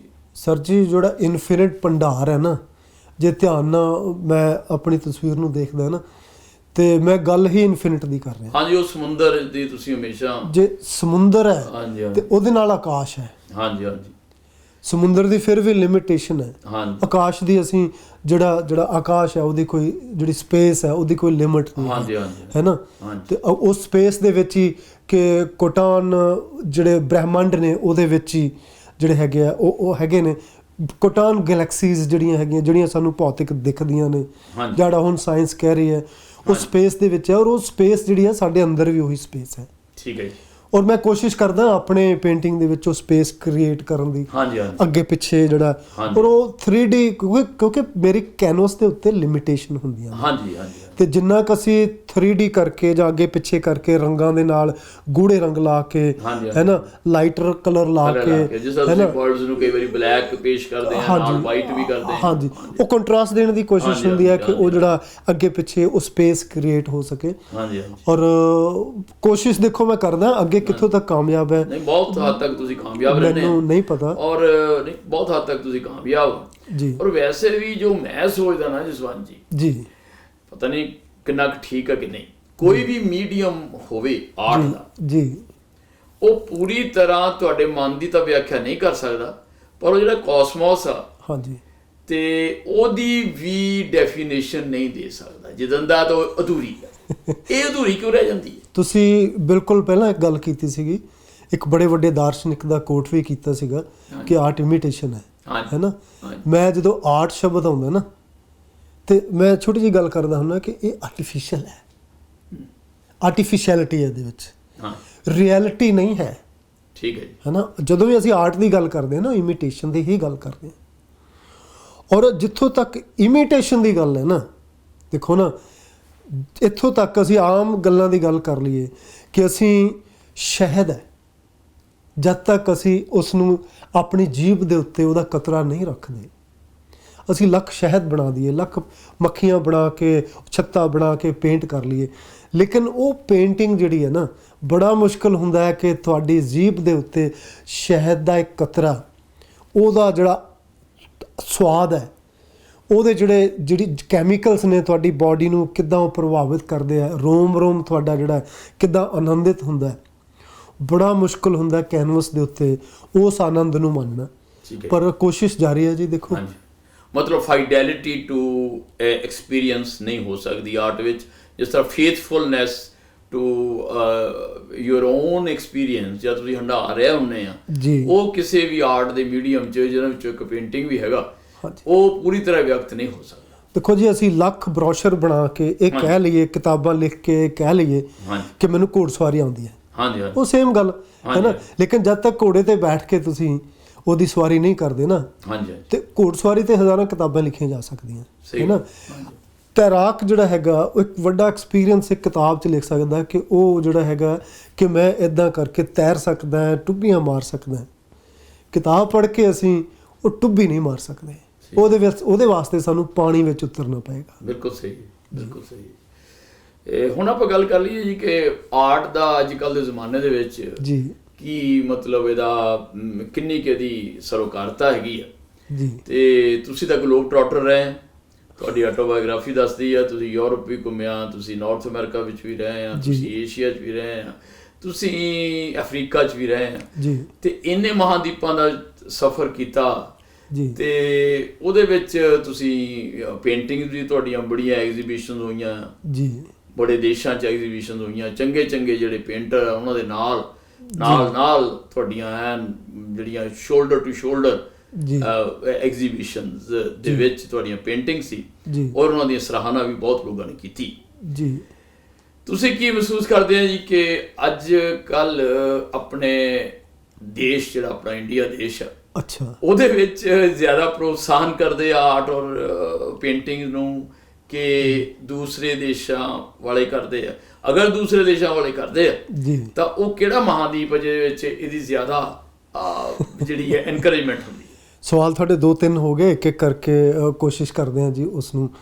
ਕਿ ਜਿੱਦਾਂ ਤੁਸੀਂ ਕਿਹਾ ਕਿ ਬਹੁਤ ਵੱਖਰੀ ਜਗ੍ਹਾ 'ਤੇ ਰਹੇ ਹਾਂ, ਹਾਂ ਬਿਲਕੁਲ ਵੱਖਰੀ ਜਗ੍ਹਾ 'ਤੇ ਕੰਮ ਕਰਨ ਦਾ ਪਰਮਾਤਮਾ ਨੇ ਮੌਕਾ ਦਿੱਤਾ ਹੈ। ਮੈਂ ਤਾਂ ਇਹ ਕਹਿੰਦਾ ਹੁੰਦਾ ਕਿ ਵੀ ਮੈਂ ਤਾਂ ਕੁਝ ਵੀ ਨਹੀਂ ਸੀ, ਮੈਨੂੰ ਨਹੀਂ ਸੀ ਪਤਾ ਕਿ ਜਿਸ ਇਲਾਕੇ 'ਚ, ਜਿਸ ਜਗ੍ਹਾ 'ਤੇ ਮੈਂ ਪੈਦਾ ਹੋਇਆ ਸੀ, ਮੈਨੂੰ ਨਹੀਂ ਸੀ ਪਤਾ ਕਿ ਵੀ ਇਹ ਜਰਨੀ, ਇਹ ਫਲਾਈਟ ਕਿੱਥੋਂ ਤੱਕ ਜਾਏਗੀ। ਇਹ ਪਰਮਾਤਮਾ ਦਾ ਸ਼ੁਕਰ ਹੈ। ਔਰ ਕੰਮ ਕਰਦਿਆਂ ਹੋਇਆ ਇੰਡੀਆ ਦੇ ਵਿੱਚ ਵੀ ਬੜਾ ਪ੍ਰੋਤਸਾਹਨ ਮਿਲਿਆ। ਠੀਕ ਹੈ। ਉੱਥੇ ਅੱਜ ਵੀ ਕੰਮ ਵਿਕਦਾ ਹੈ। ਕੁਛ ਇੱਕ ਦੋਸਤ ਹੈਗੇ ਆ ਜਿਹੜਾ ਵਧੀਆ ਕੰਮ ਕਰਨ ਵਾਲੇ, ਜਿਨ੍ਹਾਂ ਵਿੱਚੋਂ ਮੈਂ ਹਮੇਸ਼ਾ ਇੱਕ ਆਪਣੇ ਮਿੱਤਰ ਦਾ ਜਿਹੜਾ ਕਿ ਅਸੀਂ ਇਕੱਠੇ ਰਹੇ, ਸਿਧਾਰਥ ਦਾ ਨਾਂ ਲੈਣਾ ਮੈਂ ਮੈਂਸ਼ਨ ਕਰਦਾ ਹੁੰਦਾ। ਹੋਰ ਬੜੇ ਦੋਸਤ ਹੈਗੇ ਜਿਨ੍ਹਾਂ ਦੀਆਂ ਪੇਂਟਿੰਗਾਂ ਵਿਕਦੀਆਂ ਨੇ, ਇੰਡੀਆ 'ਚ ਵੀ ਵਿਕਦੀਆਂ ਨੇ, ਹੈ ਨਾ। ਔਰ ਇੰਡੀਆ ਇੱਕ ਬੜਾ ਵਧੀਆ ਆਰਟ ਦੀ ਜਿਹੜੀ ਹੈਗੀ ਆ ਪ੍ਰੋਤਸਾਹਨ ਦੇਣ ਵਾਲੀ ਕੰਟਰੀ ਹੈ। ਠੀਕ ਹੈ। ਔਰ ਉੱਥੇ ਕੰਮ ਵਿਕਦਾ ਹੈ। ਠੀਕ ਹੈ ਜੀ। ਰਾਈਟ। ਔਰ ਦੂਸਰੀ ਗੱਲ ਇਹ ਹੈਗੀ ਕਿ ਉਸ ਤੋਂ ਬਾਹਰ ਨਿਕਲ ਕੇ ਜੇ ਦੇਖੋ ਇੱਕ ਹੋਰ ਚੀਜ਼ ਹੁੰਦੀ ਹੈ ਤੁਹਾਡੀ, ਇੱਕ ਤਾਂ ਕੰਟਰੀ ਦਾ ਜਿਸ ਜਗ੍ਹਾ 'ਤੇ ਤੁਸੀਂ ਰਹਿੰਦੇ ਹੋ ਉੱਥੇ ਕੰਮ ਵਿਕਦਾ ਨਹੀਂ ਵਿਕਦਾ, ਖਰੀਦਦਾਰ ਹੈਗਾ ਨਹੀਂ ਹੈਗਾ, ਇਸ 'ਤੇ ਡਿਪੈਂਡ ਕਰਦਾ। ਨੰਬਰ 2 ਤੁਹਾਡੇ ਕੰਮ 'ਤੇ ਡਿਪੈਂਡ ਕਰਦਾ, ਔਰ ਤੁਹਾਡੇ ਕੰਮ ਨੂੰ ਦੇਖਣ ਵਾਲੇ ਲੋਕ, ਹਾਂਜੀ, ਤੁਹਾਡੇ ਕੰਮ ਨਾਲ ਰਿਲੇਟ ਕਰਨ ਵਾਲੇ ਲੋਕ ਹਾਂਜੀ ਹੈਗੇ ਨੇ ਕਿਤੇ। ਇਹ ਵੀ ਹੁੰਦਾ ਹੈ ਕਿ ਕਿਸੇ ਜਗ੍ਹਾ ਦੇ ਉੱਤੇ ਤੁਹਾਡੇ ਕੰਮ ਨੂੰ ਖਰੀਦਣ ਵਾਲੇ ਲੋਕ ਹੁੰਦੇ ਨੇ, ਪ੍ਰੋਤਸਾਹਨ ਕਰਨ ਵਾਲੇ ਘੱਟ ਹੁੰਦੇ ਨੇ। ਹਾਂਜੀ। ਕਿਸੇ ਜਗ੍ਹਾ 'ਤੇ ਤੁਹਾਡੇ ਕੰਮ ਨੂੰ ਐਪਰੀਸ਼ੀਏਟ ਕਰਨ ਵਾਲੇ, ਉਹਦੇ ਨਾਲ ਐਸੋਸੀਏਟ ਕਰਨ ਵਾਲੇ ਲੋਕ ਜ਼ਿਆਦਾ ਹੁੰਦੇ ਨੇ, ਲੇਕਿਨ ਉੱਥੇ ਖਰੀਦਦਾਰ ਘੱਟ ਹੁੰਦੇ ਨੇ। ਹਾਂਜੀ। ਕਿਉਂਕਿ ਖਰੀਦਦਾਰ ਹੋਣ ਵਾਸਤੇ ਤੁਹਾਨੂੰ ਸਰਮਾਏਦਾਰ ਹੋਣਾ ਪੈਂਦਾ। ਹਾਂਜੀ ਹਾਂਜੀ। ਹੈ ਨਾ, ਕਾਮਰਸ ਨਾਲ ਜੁੜਦੀ ਹੈ। ਔਰ ਜਿਹੜੇ ਆਰਟਿਸਟਾਂ ਨੇ ਕਮਰਸ਼ੀਅਲ ਪੱਖ ਜਿਹੜਾ ਉਹ ਨਾਲ ਪੇਂਟਿੰਗ ਦੇ ਜੋੜ ਰਿਹਾ, ਉਹ ਵਿਕਦੀਆਂ ਨੇ। ਮੈਂ ਜਿੱਦਾਂ ਹਮੇਸ਼ਾ ਕਹਿਣਾ ਹੁੰਦਾ ਕਿ ਫਾਂਗੋ ਜਾਂ ਵਾਨਗੋ ਜਾਂ ਵੈਨ ਗੌਗ ਜਿਹਨੂੰ ਅਸੀਂ ਕਹਿੰਦੇ ਹਾਂ, ਹੈ ਨਾ, ਉਹਦੇ 'ਚ ਜਦੋਂ ਕੰਮ ਕਰ ਰਿਹਾ ਸੀ ਕੋਈ ਕਮੀ ਨਹੀਂ ਸੀ। ਅੱਜ ਵੀ ਉਹਦਾ ਕੰਮ ਉਹੀ ਹੈ, ਹੈ ਨਾ, ਲੇਕਿਨ ਉਹਦਾ ਮੁਕੱਦਰ ਸੀਗਾ ਜਾਂ ਉਹਦਾ ਰਾਈਟ ਟਾਈਮ ਨਹੀਂ ਸੀਗਾ। ਉਸ ਵੇਲੇ ਉਹਦਾ ਇੱਕ ਕੰਮ ਵੀ ਨਹੀਂ ਵਿਕਿਆ। ਹੁਣ ਉਹਦਾ ਜਿਹੜਾ ਕੰਮ ਹੈਗੇ ਆ ਉਹ ਲੱਭਦੇ ਨਹੀਂ ਕਿਤੇ, ਮਿਲੀਅਨਸ ਦੇ ਵਿੱਚ ਉਹਦੇ ਕੰਮ। ਸੋ ਮੇਰੇ ਕਹਿਣ ਦਾ ਮਤਲਬ ਹੈ ਕਿ ਕੰਮ ਜਿਹੜਾ ਹੈਗਾ ਉਸ 'ਤੇ ਡਿਪੈਂਡ ਨਹੀਂ ਕਰਦਾ ਕੰਮ ਤੁਹਾਡਾ ਕਿੱਦਾਂ ਦਾ ਹੈ। ਡਿਪੈਂਡ ਇਹ ਕਰਦਾ ਕਿ ਕਿਹਦੀ ਨਜ਼ਰ 'ਚ ਆਉਂਦਾ, ਕਿਹਦੀ ਪਾਕਟ 'ਚੋਂ ਪੈਸੇ ਖਰਚਣ ਲਈ ਕਿਹੜਾ ਬੰਦਾ ਤਿਆਰ ਹੁੰਦਾ ਆਪਣੇ ਘਰ ਉਸ ਕੰਮ ਨੂੰ ਆਰਕਾਈਵ ਕਰਨ ਵਾਸਤੇ। ਮੇਰਾ ਪ੍ਰੀਸਾਈਜ਼ਲੀ ਇਹੀ ਸਵਾਲ ਸੀ ਜੀ ਕਿ ਇਹਨਾਂ ਮਹਾਦੀਪਾਂ ਦੇ ਵਿੱਚ ਕਿੰਨੀ ਜਿਹੜੀ ਆਡੀਅנס ਆ ਉਹ ਇਨੀਸ਼ੀਏਟਡ ਆ, ਕਿੰਨੀ ਅਨਇਨੀਸ਼ੀਏਟਡ। ਐਕਚੁਅਲੀ ਜਿੱਥੇ ਅਸੀਂ ਬੈਠੇ ਹਾਂ, ਤੁਸੀਂ ਹੁਣ ਜਿੱਦਾਂ ਕਿਹਾ ਸੀਗਾ ਕਿ ਸਾਡਾ ਦੇਸ਼ ਭਾਰਤ ਹੈ, ਪੈਦਾ ਅਸੀਂ ਭਾਰਤ ਵਿੱਚ ਹੋਏ ਹਾਂ, ਉਹ ਸਾਡੀ ਜਨਮ ਭੂਮੀ ਹੈ, ਕਰਮ ਭੂਮੀ ਸਾਡੀ ਅਸੀਂ ਬਣਾ ਲਈ ਹੈ ਨਾ। ਬੜੀਆਂ ਕਹਿੰਦੇ ਹੁੰਦੇ ਆ ਨਾ ਕਿ life is so simple but we make all the efforts to make it complicated. ਪਰ ਮੈਂ ਵੀ ਸੋਚਦਾ ਕਿ ਅਸੀਂ ਲਾਈਫ ਨੂੰ ਕੰਪਲੀਕੇਟਡ ਬਣਾ ਕੇ ਅਸੀਂ ਇਸ ਨੂੰ ਆਪਣੀ ਜਿਹੜੀ ਹੈਗੀ ਹੈ ਕਰਮ ਭੂਮੀ ਬਣਾ ਲਈ ਹੈ। ਔਰ ਇੱਥੇ ਜਿਹੜਾ ਸਾਡੀ ਤਰਾਸਦੀ ਇਹ ਹੈਗੀ ਕਿ ਸਾਡਾ ਜਿਹੜਾ ਸਮਾਜ ਹੈ, ਪੰਜਾਬੀ ਸਮਾਜ ਜਿਹੜਾ ਹੈਗਾ ਹੈ ਨਾ, ਅਸੀਂ ਪੰਜਾਬੀ ਗਿਣਦੇ ਹਾਂ ਆਪਣੇ ਆਪ ਨੂੰ ਸਭ ਤੋਂ ਪਹਿਲਾਂ, ਹੈ ਨਾ, ਉਹਦੇ ਵਿੱਚ ਜਿਹੜਾ ਆਰਟ ਦਾ ਰੁਝਾਨ ਘੱਟ ਹੈ। ਮਿਊਜ਼ਿਕ ਦਾ ਹੱਲ ਹੈਗਾ, ਉਹ ਵੀ ਪੌਪ ਜਾਂ ਉਹ ਵੀ ਜਿਹੜਾ ਮੈਂ ਸ਼ਬਦ ਨਹੀਂ ਮਾੜਾ ਸ਼ਬਦ ਨਹੀਂ ਯੂਜ਼ ਕਰਨਾ ਚਾਹਾਂਗਾ, ਹੈ ਨਾ, ਲੇਕਿਨ ਜਿੱਥੇ ਬੰਦੂਕਾਂ ਦੀ ਗੱਲ ਹੋ ਰਹੀ ਹੈ, ਜਿੱਥੇ ਗੋਲੀ ਮਾਰਨ ਦੀ ਗੱਲ ਹੋ ਰਹੀ ਹੈ, ਵਾਇਲੈਂਸ ਦੀ ਗੱਲ ਹੋ ਰਹੀ ਹੈ, ਔਰ ਉਹ ਮਾਡਲ ਬਣਾਉਂਦੇ ਨੇ ਅੱਜ ਕੱਲ੍ਹ ਦੇ ਬੱਚੇ, ਉੱਥੇ ਉਹ ਗਾਣੇ ਵਿਕਦੇ ਨੇ, ਮਿਲੀਅਨਸ ਆਫ ਜਿਹੜੇ ਉਹਨਾਂ ਦੇ ਲਾਈਕਿੰਗ ਅਤੇ ਹੋਰ ਸਾਰਾ ਕੁਛ ਹੁੰਦੇ ਆ, ਉਹ ਪੈਸੇ ਵੀ ਬੜੇ ਵਧੀਆ ਬਣਾਉਂਦੇ ਨੇ, ਹੈ ਨਾ।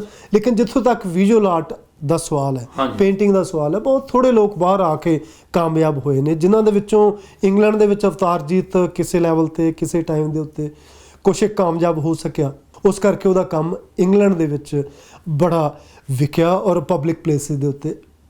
ਦੂਜੀ ਜਗ੍ਹਾ ਉਸੇ ਜਗ੍ਹਾ ਦੇ ਉੱਤੇ ਸੋਹਣ ਕਾਦਰੀ ਹੈ, ਯੂਰਪ ਵਿੱਚ ਵੀ ਰਿਹਾ, ਹੈ ਨਾ, ਕੋਈ ਇੰਨਾ ਵਧੀਆ ਕੰਮ ਨਹੀਂ ਵੇਚ ਸਕਿਆ। ਇੱਥੇ ਆ ਕੇ ਉਹਦੀ ਆਖਰੀ ਉਮਰ ਦੇ ਵਿੱਚ ਕੁਛ ਕੰਮ ਵਿਕਣੇ ਸ਼ੁਰੂ ਹੋਏ ਔਰ ਅੱਛੇ ਪੈਸੇ ਨਾਲ ਵਿਕਣੇ ਸ਼ੁਰੂ ਹੋਏ। ਲੇਕਿਨ ਜੋ ਆਰਟ ਦਾ ਮੁੱਲ ਜਿਹੜਾ ਹੈਗਾ ਨਾ, ਮੈਨੂੰ ਲੱਗਦਾ ਕਿ ਵੀ ਹਾਲੇ ਵੀ ਇੰਡੀਆ 'ਚ ਹੈਗਾ, ਇੱਥੇ ਰੁਝਾਨ ਘੱਟ। ਠੀਕ ਹੈ ਜੀ। ਵੈਸੇ ਇੰਡੀਆ 'ਚ ਇੱਕ ਵਾਰੀ ਤੁਹਾਨੂੰ ਵੀ ਪਤਾ ਹੋਣਾ, ਇੱਕ ਮਾਰਗ ਮੈਗਜ਼ੀਨ ਹੁੰਦਾ ਸੀ ਜੀ, ਡਾਕਟਰ ਮੁਲਕਰਾਜ ਆਨੰਦ ਜਿਹੜੇ ਸੀ ਉਹਦੇ ਮਤਲਬ ਫਾਊਂਡਰ ਵੀ ਸੀ, ਚੀਫ ਐਡੀਟਰ ਵੀ ਸੀ ਜੀ। ਅੱਜ ਕੱਲ੍ਹ ਵੀ ਕੋਈ ਇਸ ਤਰ੍ਹਾਂ ਦਾ ਮੈਗਜ਼ੀਨ ਹੈ ਜੀ ਇੰਡੀਆ 'ਚ? ਬਥੇਰੀਆਂ ਮੈਗਜ਼ੀਨਸ ਨੇ ਸਰ, ਆਰਟ ਦੇ ਉੱਤੇ ਬਥੇਰੀਆਂ ਮੈਗਜ਼ੀਨ ਨੇ, ਲੇਕਿਨ ਉੱਪਰ ਬਹੁਤ ਮੈਗਜ਼ੀਨ ਆ ਜਿਹੜਾ ਕਿ ਜਾਨੀ ਇੰਨਾ ਪ੍ਰਚਲਿਤ ਹੋਵੇ, ਇੰਨਾ ਜਿਹਨੇ ਪ੍ਰਫੁੱਲਤ ਕੀਤਾ ਹੋਵੇ ਆਰਟ ਨੂੰ, ਇਸ ਤਰ੍ਹਾਂ ਦਾ ਵੀ ਹੈ? ਦੇਖੋ ਜੀ, ਇੰਡੀਆ ਦਾ ਮੈਨੂੰ ਨਹੀਂ ਪਤਾ, ਮੈਂ ਬਿਲਕੁਲ ਇਨ ਟੱਚ ਨਹੀਂ ਹੈਗਾ, ਹੈ ਨਾ, ਕਿ ਮੈਂ ਵੱਡੀ ਸਾਰੀ ਸਟੇਟਮੈਂਟ ਦੇ ਦਿਆਂ। ਲੇਕਿਨ ਮਾਰਗ ਬਾਰੇ ਮੈਂ ਇੰਨੀ ਗੱਲ ਕਹਿਣਾ ਚਾਹਾਂਗਾ ਕਿਉਂਕਿ ਡਾਕਟਰ ਸਾਹਿਬ ਨੂੰ ਮੈਂ ਆਪਣਾ ਉਸਤਾਦ ਮੰਨਦਾ, ਉਹ ਮੇਰੇ ਪਹਿਲੇ ਗੁਰੂ ਮੰਨਦਾ, ਹੈ ਨਾ। ਉਹਨਾਂ ਦੇ ਭਤੀਜੇ ਬਲਦੇਵ ਹੋਰੀ ਮੈਨੂੰ ਲੈ ਕੇ ਗਏ ਸੀ ਉਹਨਾਂ ਦੇ ਕੋਲ। ਜਦੋਂ ਤੁਸੀਂ ਕੀਨੀਆ ਹੁੰਦੇ ਸੀ ਜੀ, ਤਾਂ ਮੈਨੂੰ ਪਤਾ ਲੱਗਾ ਕਿ ਤੁਸੀਂ ਉੱਥੇ ਦੇ ਜਿਹੜੇ ਪ੍ਰੈਜ਼ੀਡੈਂਟ ਸੀ ਜੀ, ਡੈਨੀਅਲ ਮੋਈ, ਉਹਨਾਂ ਦੀ ਇੱਕ ਪੇਂਟਿੰਗ ਬਣਾਈ ਸੀ ਜਿਹੜੀ ਕਿ ਬੜੀ ਪਪੂਲਰ ਹੋਈ ਸੀ। ਅੱਛਾ। ਤੇ ਉਹ ਜਿਹੜੀ ਪੇਂਟਿੰਗ ਆ ਉਹ ਬਣਾਉਣ ਲੱਗੇ ਤੁਸੀਂ ਕੀ ਮਤਲਬ ਉਹਨਾਂ ਦੇ ਨਾਲ ਕੋਈ ਸਿਟਿੰਗਸ ਕੀਤੀਆਂ ਸੀ ਕਿ ਵੈਸੇ ਤੁਸੀਂ ਇੱਕ ਵਾਰ ਉਹਨਾਂ ਨੂੰ ਮਿਲੇ ਸੀ ਜਾਂ ਬਾਰ-ਬਾਰ ਮਿਲੇ ਸੀ? ਹਾਂਜੀ। ਉਹ ਇੱਕ ਬੜਾ ਇੰਟਰਸਟਿੰਗ ਕਿੱਸਾ ਹੈ ਜੀ ਇਹ। ਹਾਂਜੀ। ਕਿ ਜਦੋਂ ਮੈਂ ਕੀਨੀਆ ਗਿਆ, ਹਾਂਜੀ, ਉਦੋਂ ਮੈਨੂੰ ਕੋਈ ਜਾਣਦਾ ਨਹੀਂ ਸੀਗਾ, ਪਹਿਚਾਣਦਾ ਨਹੀਂ ਸੀ। ਚੰਡੀਗੜ੍ਹ ਇੱਕ ਮਿੱਤਰ ਸੀਗਾ ਮੇਰਾ, ਡੈਨੀਅਲ ਖਾਗੂਲੀ, ਹਾਂਜੀ, ਉਹਦੇ ਨਾਲ ਮੈਂ ਚਲੇ ਗਿਆ ਕੀਨੀਆ ਦੇ ਵਿੱਚ। ਮੈਨੂੰ ਉੱਥੇ ਜਾ ਕੇ ਪਤਾ ਲੱਗਿਆ ਕਿ ਉਹ ਇੱਕ ਬੜੇ ਵੱਡੇ ਮਿਨਿਸਟਰ ਦਾ ਭਤੀਜਾ ਹੈ। ਉਹਦਾ ਬਾਪ ਵੀ ਇੱਕ ਬਹੁਤ ਵੱਡਾ ਜਿਹਨੂੰ ਉੱਥੇ ਕ੍ਰਿਸਚਨਾਂ ਦੇ ਵਿੱਚ ਪਾਸਟਰ ਕਹਿ ਲੈਂਦੇ ਨੇ ਕਿ ਉਹਨੇ ਬਹੁਤ ਸਾਰੀਆਂ ਚਰਚਿਸ ਬਣਾਈਆਂ ਸੀਗੀਆਂ ਹੈ ਨਾ, ਤੇ ਨੋਵਾ ਖਾਗੂਲੀ ਉਹਦਾ ਨਾਂ ਸੀਗਾ, ਰਾਈਟ। ਤੇ ਮੈਨੂੰ ਮੌਕਾ ਮਿਲਿਆ ਕਿ ਵੀ ਜਿਹੜਾ ਹੈਗਾ ਆਪਣੀ ਕਮਿਊਨਿਟੀ ਨੇ ਮੈਨੂੰ ਕਿਹਾ, ਉਦੋਂ ਪ੍ਰੈਜ਼ੀਡੈਂਟ ਮੋਈ ਦਾ ਨਾ ਨਿਆਇਓ ਈਰਾ ਕਹਿ ਰਹੇ ਸੀਗੇ, 10 ਸਾਲ ਉਹਨੂੰ ਹੋ ਚੁੱਕੇ ਸੀ ਪ੍ਰੈਜ਼ੀਡੈਂਟ ਨੂੰ। ਤੇ ਮੇਰੇ ਮਨ 'ਚ ਵੀ ਆਇਆ ਕਿ ਚਲੋ ਇਹ ਅੱਛਾ ਮੌਕਾ ਹੈ, ਜੇ ਮੈਂ ਉਹਦੀ ਪੇਂਟਿੰਗ ਬਣਾ ਕੇ ਉਹਨੂੰ ਅਗਰ ਪ੍ਰੈਜ਼ੈਂਟ ਕਰਦਾ ਹੈ ਤੇ ਹੋ ਸਕਦਾ ਹੈ ਕਿ ਵੀ ਕੋਈ ਨਾ ਕੋਈ ਬੈਨੀਫਿਟ ਹੋਏਗਾ ਇਸ ਦਾ, ਠੀਕ ਹੈ, ਰਾਈਟ। ਉਦੋਂ ਮੈਂ ਗੁਰਦੁਆਰੇ ਵਿੱਚ ਰਹਿੰਦਾ ਹੁੰਦਾ ਸੀ, ਗੁਰਦੁਆਰੇ 'ਚ ਕੁਝ ਪੇਂਟਿੰਗਾਂ ਬਣਾ ਰਿਹਾ ਸੀਗਾ ਸਿੰਘ ਸਭਾ, ਉੱਥੇ ਉਹ ਤਸਵੀਰ ਬਣਾਈ ਮੈਂ ਪ੍ਰੈਜ਼ੀਡੈਂਟ ਮੋਈ ਵਾਲੀ। ਉਦੋਂ ਮੈਨੂੰ ਕੋਈ ਪਤਾ ਨਹੀਂ ਸੀ ਕਿ ਕਿੱਦਾਂ ਦੀ ਬਣਨੀ ਹੈ ਜਾਂ ਇਹਦਾ ਕੀ ਰਿਜ਼ਲਟ ਹੋਏਗਾ। ਤੇ ਉਹ ਤਸਵੀਰ ਜਿਹੜੀ ਸੀ ਬਣ ਗਈ, ਤੇ ਉੱਥੇ ਕੁਛ ਦਿਨ ਨਾ ਕਹਿ ਲਓ ਕਿ ਵੀ ਮਹੀਨਾ 1.5 ਮਹੀਨਾ ਪਰ ਪਈ ਰਹੀ। ਸਾਡੀ ਕਮਿਊਨਿਟੀ ਦੇ ਲੋਕਾਂ ਨੇ ਜਿਨ੍ਹਾਂ ਨੇ ਕਿਹਾ ਸੀ ਕਿ ਪ੍ਰੈਜ਼ੀਡੈਂਟ ਕੋਲ ਲੈ ਕੇ ਚੱਲਾਂਗੇ, ਉਹ ਗੱਲ ਨਹੀਂ ਸੀ ਬਣ ਰਹੀ। ਫਿਰ ਅਚਾਨਕ ਡੈਨੀਅਲ ਦਾ ਜੋ ਵੱਡਾ ਭਰਾ ਹੈਗਾ ਮੋਰਿਸ ਖਾਗੂਲੀ, ਉਹਨੇ ਦੇਖੀ ਤਸਵੀਰ ਤੇ ਉਹ ਕਹਿਣ ਲੱਗਾ ਕਿ ਆਪਾਂ ਇਹ ਇੱਕ ਜਿਹੜੀ ਪ੍ਰੈਜ਼ੀਡੈਂਟ ਦੇ ਉੱਥੇ ਦੇਖ ਕੇ ਆਈਏ। ਮੈਂ ਕਿਹਾ ਠੀਕ ਹੈ ਜੀ। ਤੇ ਉਸਨੇ ਜਿਹੜਾ ਹੈਗਾ ਉਹਦਾ ਜਿਹੜਾ ਚਾਚਾ ਮਿਨਿਸਟਰ ਹੈ ਉਸਨੂੰ ਕਿਹਾ, ਟਾਈਮ ਫਿਕਸ ਹੋਇਆ। ਤੇ ਪ੍ਰੈਜ਼ੀਡੈਂਟ ਕਹਿੰਦਾ ਕਿ ਵੀ ਮੇਰੇ ਘਰ ਦੇ ਵਿੱਚ ਜਿਹੜਾ ਉਹਦਾ ਅਸਲੀ ਮਾਂ ਪਿਓ ਜਿੱਥੇ ਪੈਦਾ ਹੋਏ ਸੀ ਔਰ ਬੈਰਿਡ ਹੋਏ ਨੇ, ਉੱਥੇ ਜਿਹੜਾ ਹੈਗਾ ਕਹਿੰਦਾ ਤੁਸੀਂ ਆ ਜਾਓ ਫਲਾਣੀ ਡੇਟ ਨੂੰ। ਤੇ ਉੱਥੇ ਮੈਂ ਪੇਂਟਿੰਗ ਲੈ ਕੇ ਅਸੀਂ ਚਲੇ ਗਏ ਜੀ, ਰਾਈਟ। ਔਰ ਉਹ ਪੇਂਟਿੰਗ ਉਹਨੇ ਕਾਫੀ ਜਿਹੜਾ ਹੈਗਾ, ਕਿਉਂਕਿ ਇਹ ਵੀ ਹੁੰਦਾ ਮੈਂ ਸੋਚਦਾ ਕਿ ਜ਼ਰੂਰੀ ਨਹੀਂ ਹੈ ਕਿ ਬਹੁਤ ਗ੍ਰੇਟ ਪੇਂਟਿੰਗ ਸੀਗੀ ਉਹ, ਔਰ ਜਿਹੜੇ ਬੰਦੇ ਦੀ ਪੇਂਟਿੰਗ ਹੁੰਦੀ ਹੈ ਕੁਛ ਨਾ ਕੁਛ ਤਾਂ ਵਰਡ ਕਹਿੰਦਾ ਹੀ ਹੈ ਨਾ, ਪ੍ਰੇਜ਼ ਹੀ ਕਰਦਾ। ਮੈਂ ਇਸ ਨੂੰ ਇਸ ਲੈਵਲ ਤੇ ਲੈਣਾ ਕਿ ਮੈਂ ਉਹਦਾ ਬਹੁਤ ਜ਼ਿਆਦਾ ਕ੍ਰੈਡਿਟ ਲੈਣ ਦੀ ਲੋੜ ਨਹੀਂ ਹੁੰਦੀ। ਤੇ ਉਹਨੇ ਉਹਦੇ ਬਾਰੇ ਗੱਲਾਂ ਕੀਆਂ। ਇੱਕ ਗੱਲ ਉਹਨੇ ਜ਼ਰੂਰ ਕਹੀ ਕਿ you are the first artist who painted my age. ਉਹਦਾ ਜਿਹੜਾ ਸੀ ਨਾ, ਮਤਲਬ ਕਹਿਣ ਦਾ ਕਿ ਜਿੱਦਾਂ ਦਾ ਮੈਂ ਅੱਜ ਲੱਗਦਾ ਉਦਾਂ ਦਾ ਹੀ ਤੂੰ ਬਣਾਇਆ, ਵੈਰੀ ਸਿਮਿਲਿਟਿਊਡ ਹੈ ਨਾ। ਉਹ ਮੇਰੇ ਵਾਸਤੇ ਇੱਕ ਬੜਾ ਵੱਡਾ ਕੰਪਲੀਮੈਂਟ ਸੀਗਾ ਇਹ, ਰਾਈਟ।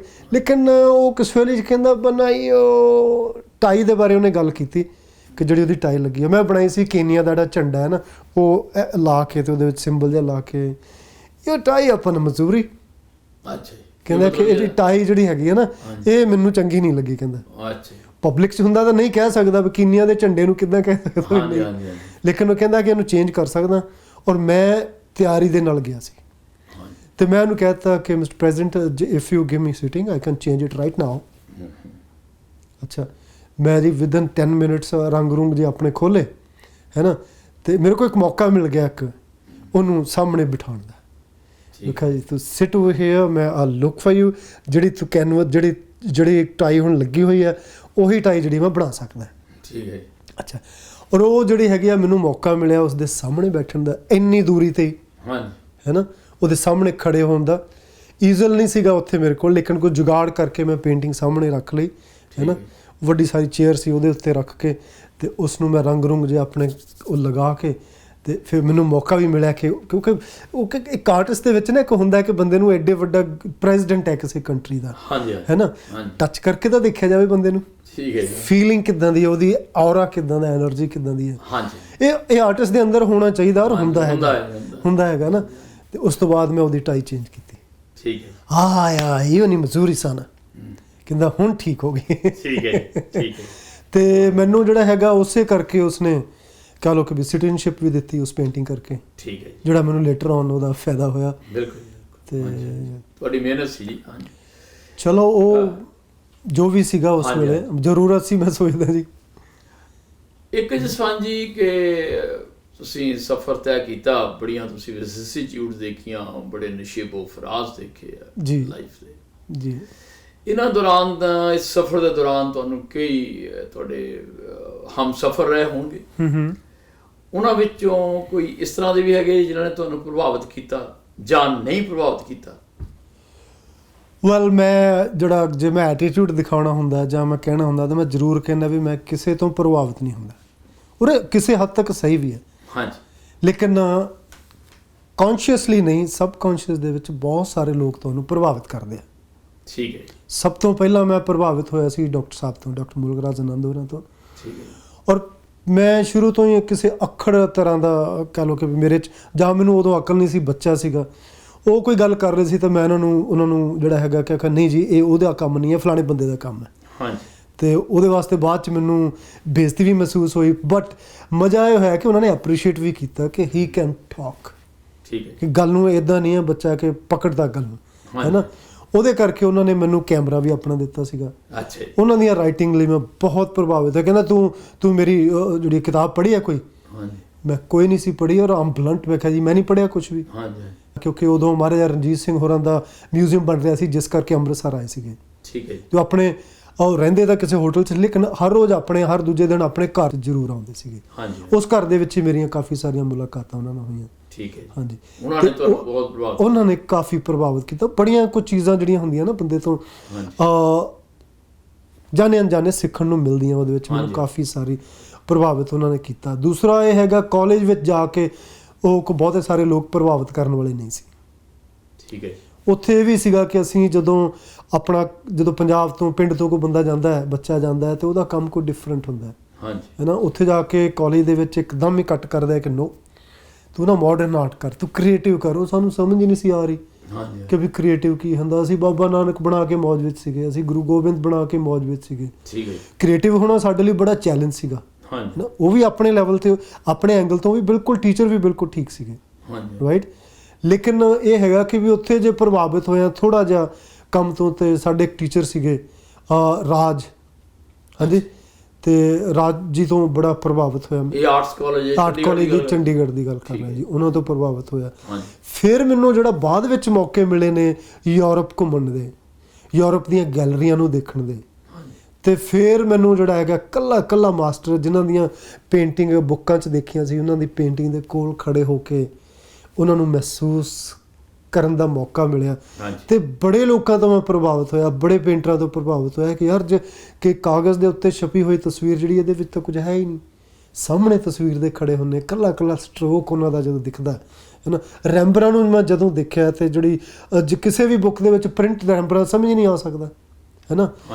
ਉਹ ਜਿਹੜੀਆਂ ਪੇਂਟਿੰਗ ਸੀਗੀਆਂ, ਹੈ ਨਾ, ਉਹ ਦੇਖ ਕੇ ਕਿੱਥੇ ਉਹ ਟਰਾਂਸਪੇਰੈਂਟ ਰੰਗ ਯੂਜ਼ ਕਰ ਰਹੇ ਨੇ, ਕਿੱਥੇ ਉਹ ਓਪੇਕ ਯੂਜ਼ ਕਰਦੇ ਨੇ। ਮੈਨੂੰ ਪਹਿਲੀ ਵਾਰੀ ਇਹ ਸਮਝ ਆਇਆ ਕਿ ਇੰਨਾ ਕੁ ਪ੍ਰਭਾਵਿਤ ਹੋਇਆ ਕਿ ਕਿੱਦਾਂ ਉਹ ਖੇਡਦੇ ਨੇ ਰੰਗਾਂ ਦੇ ਨਾਲ।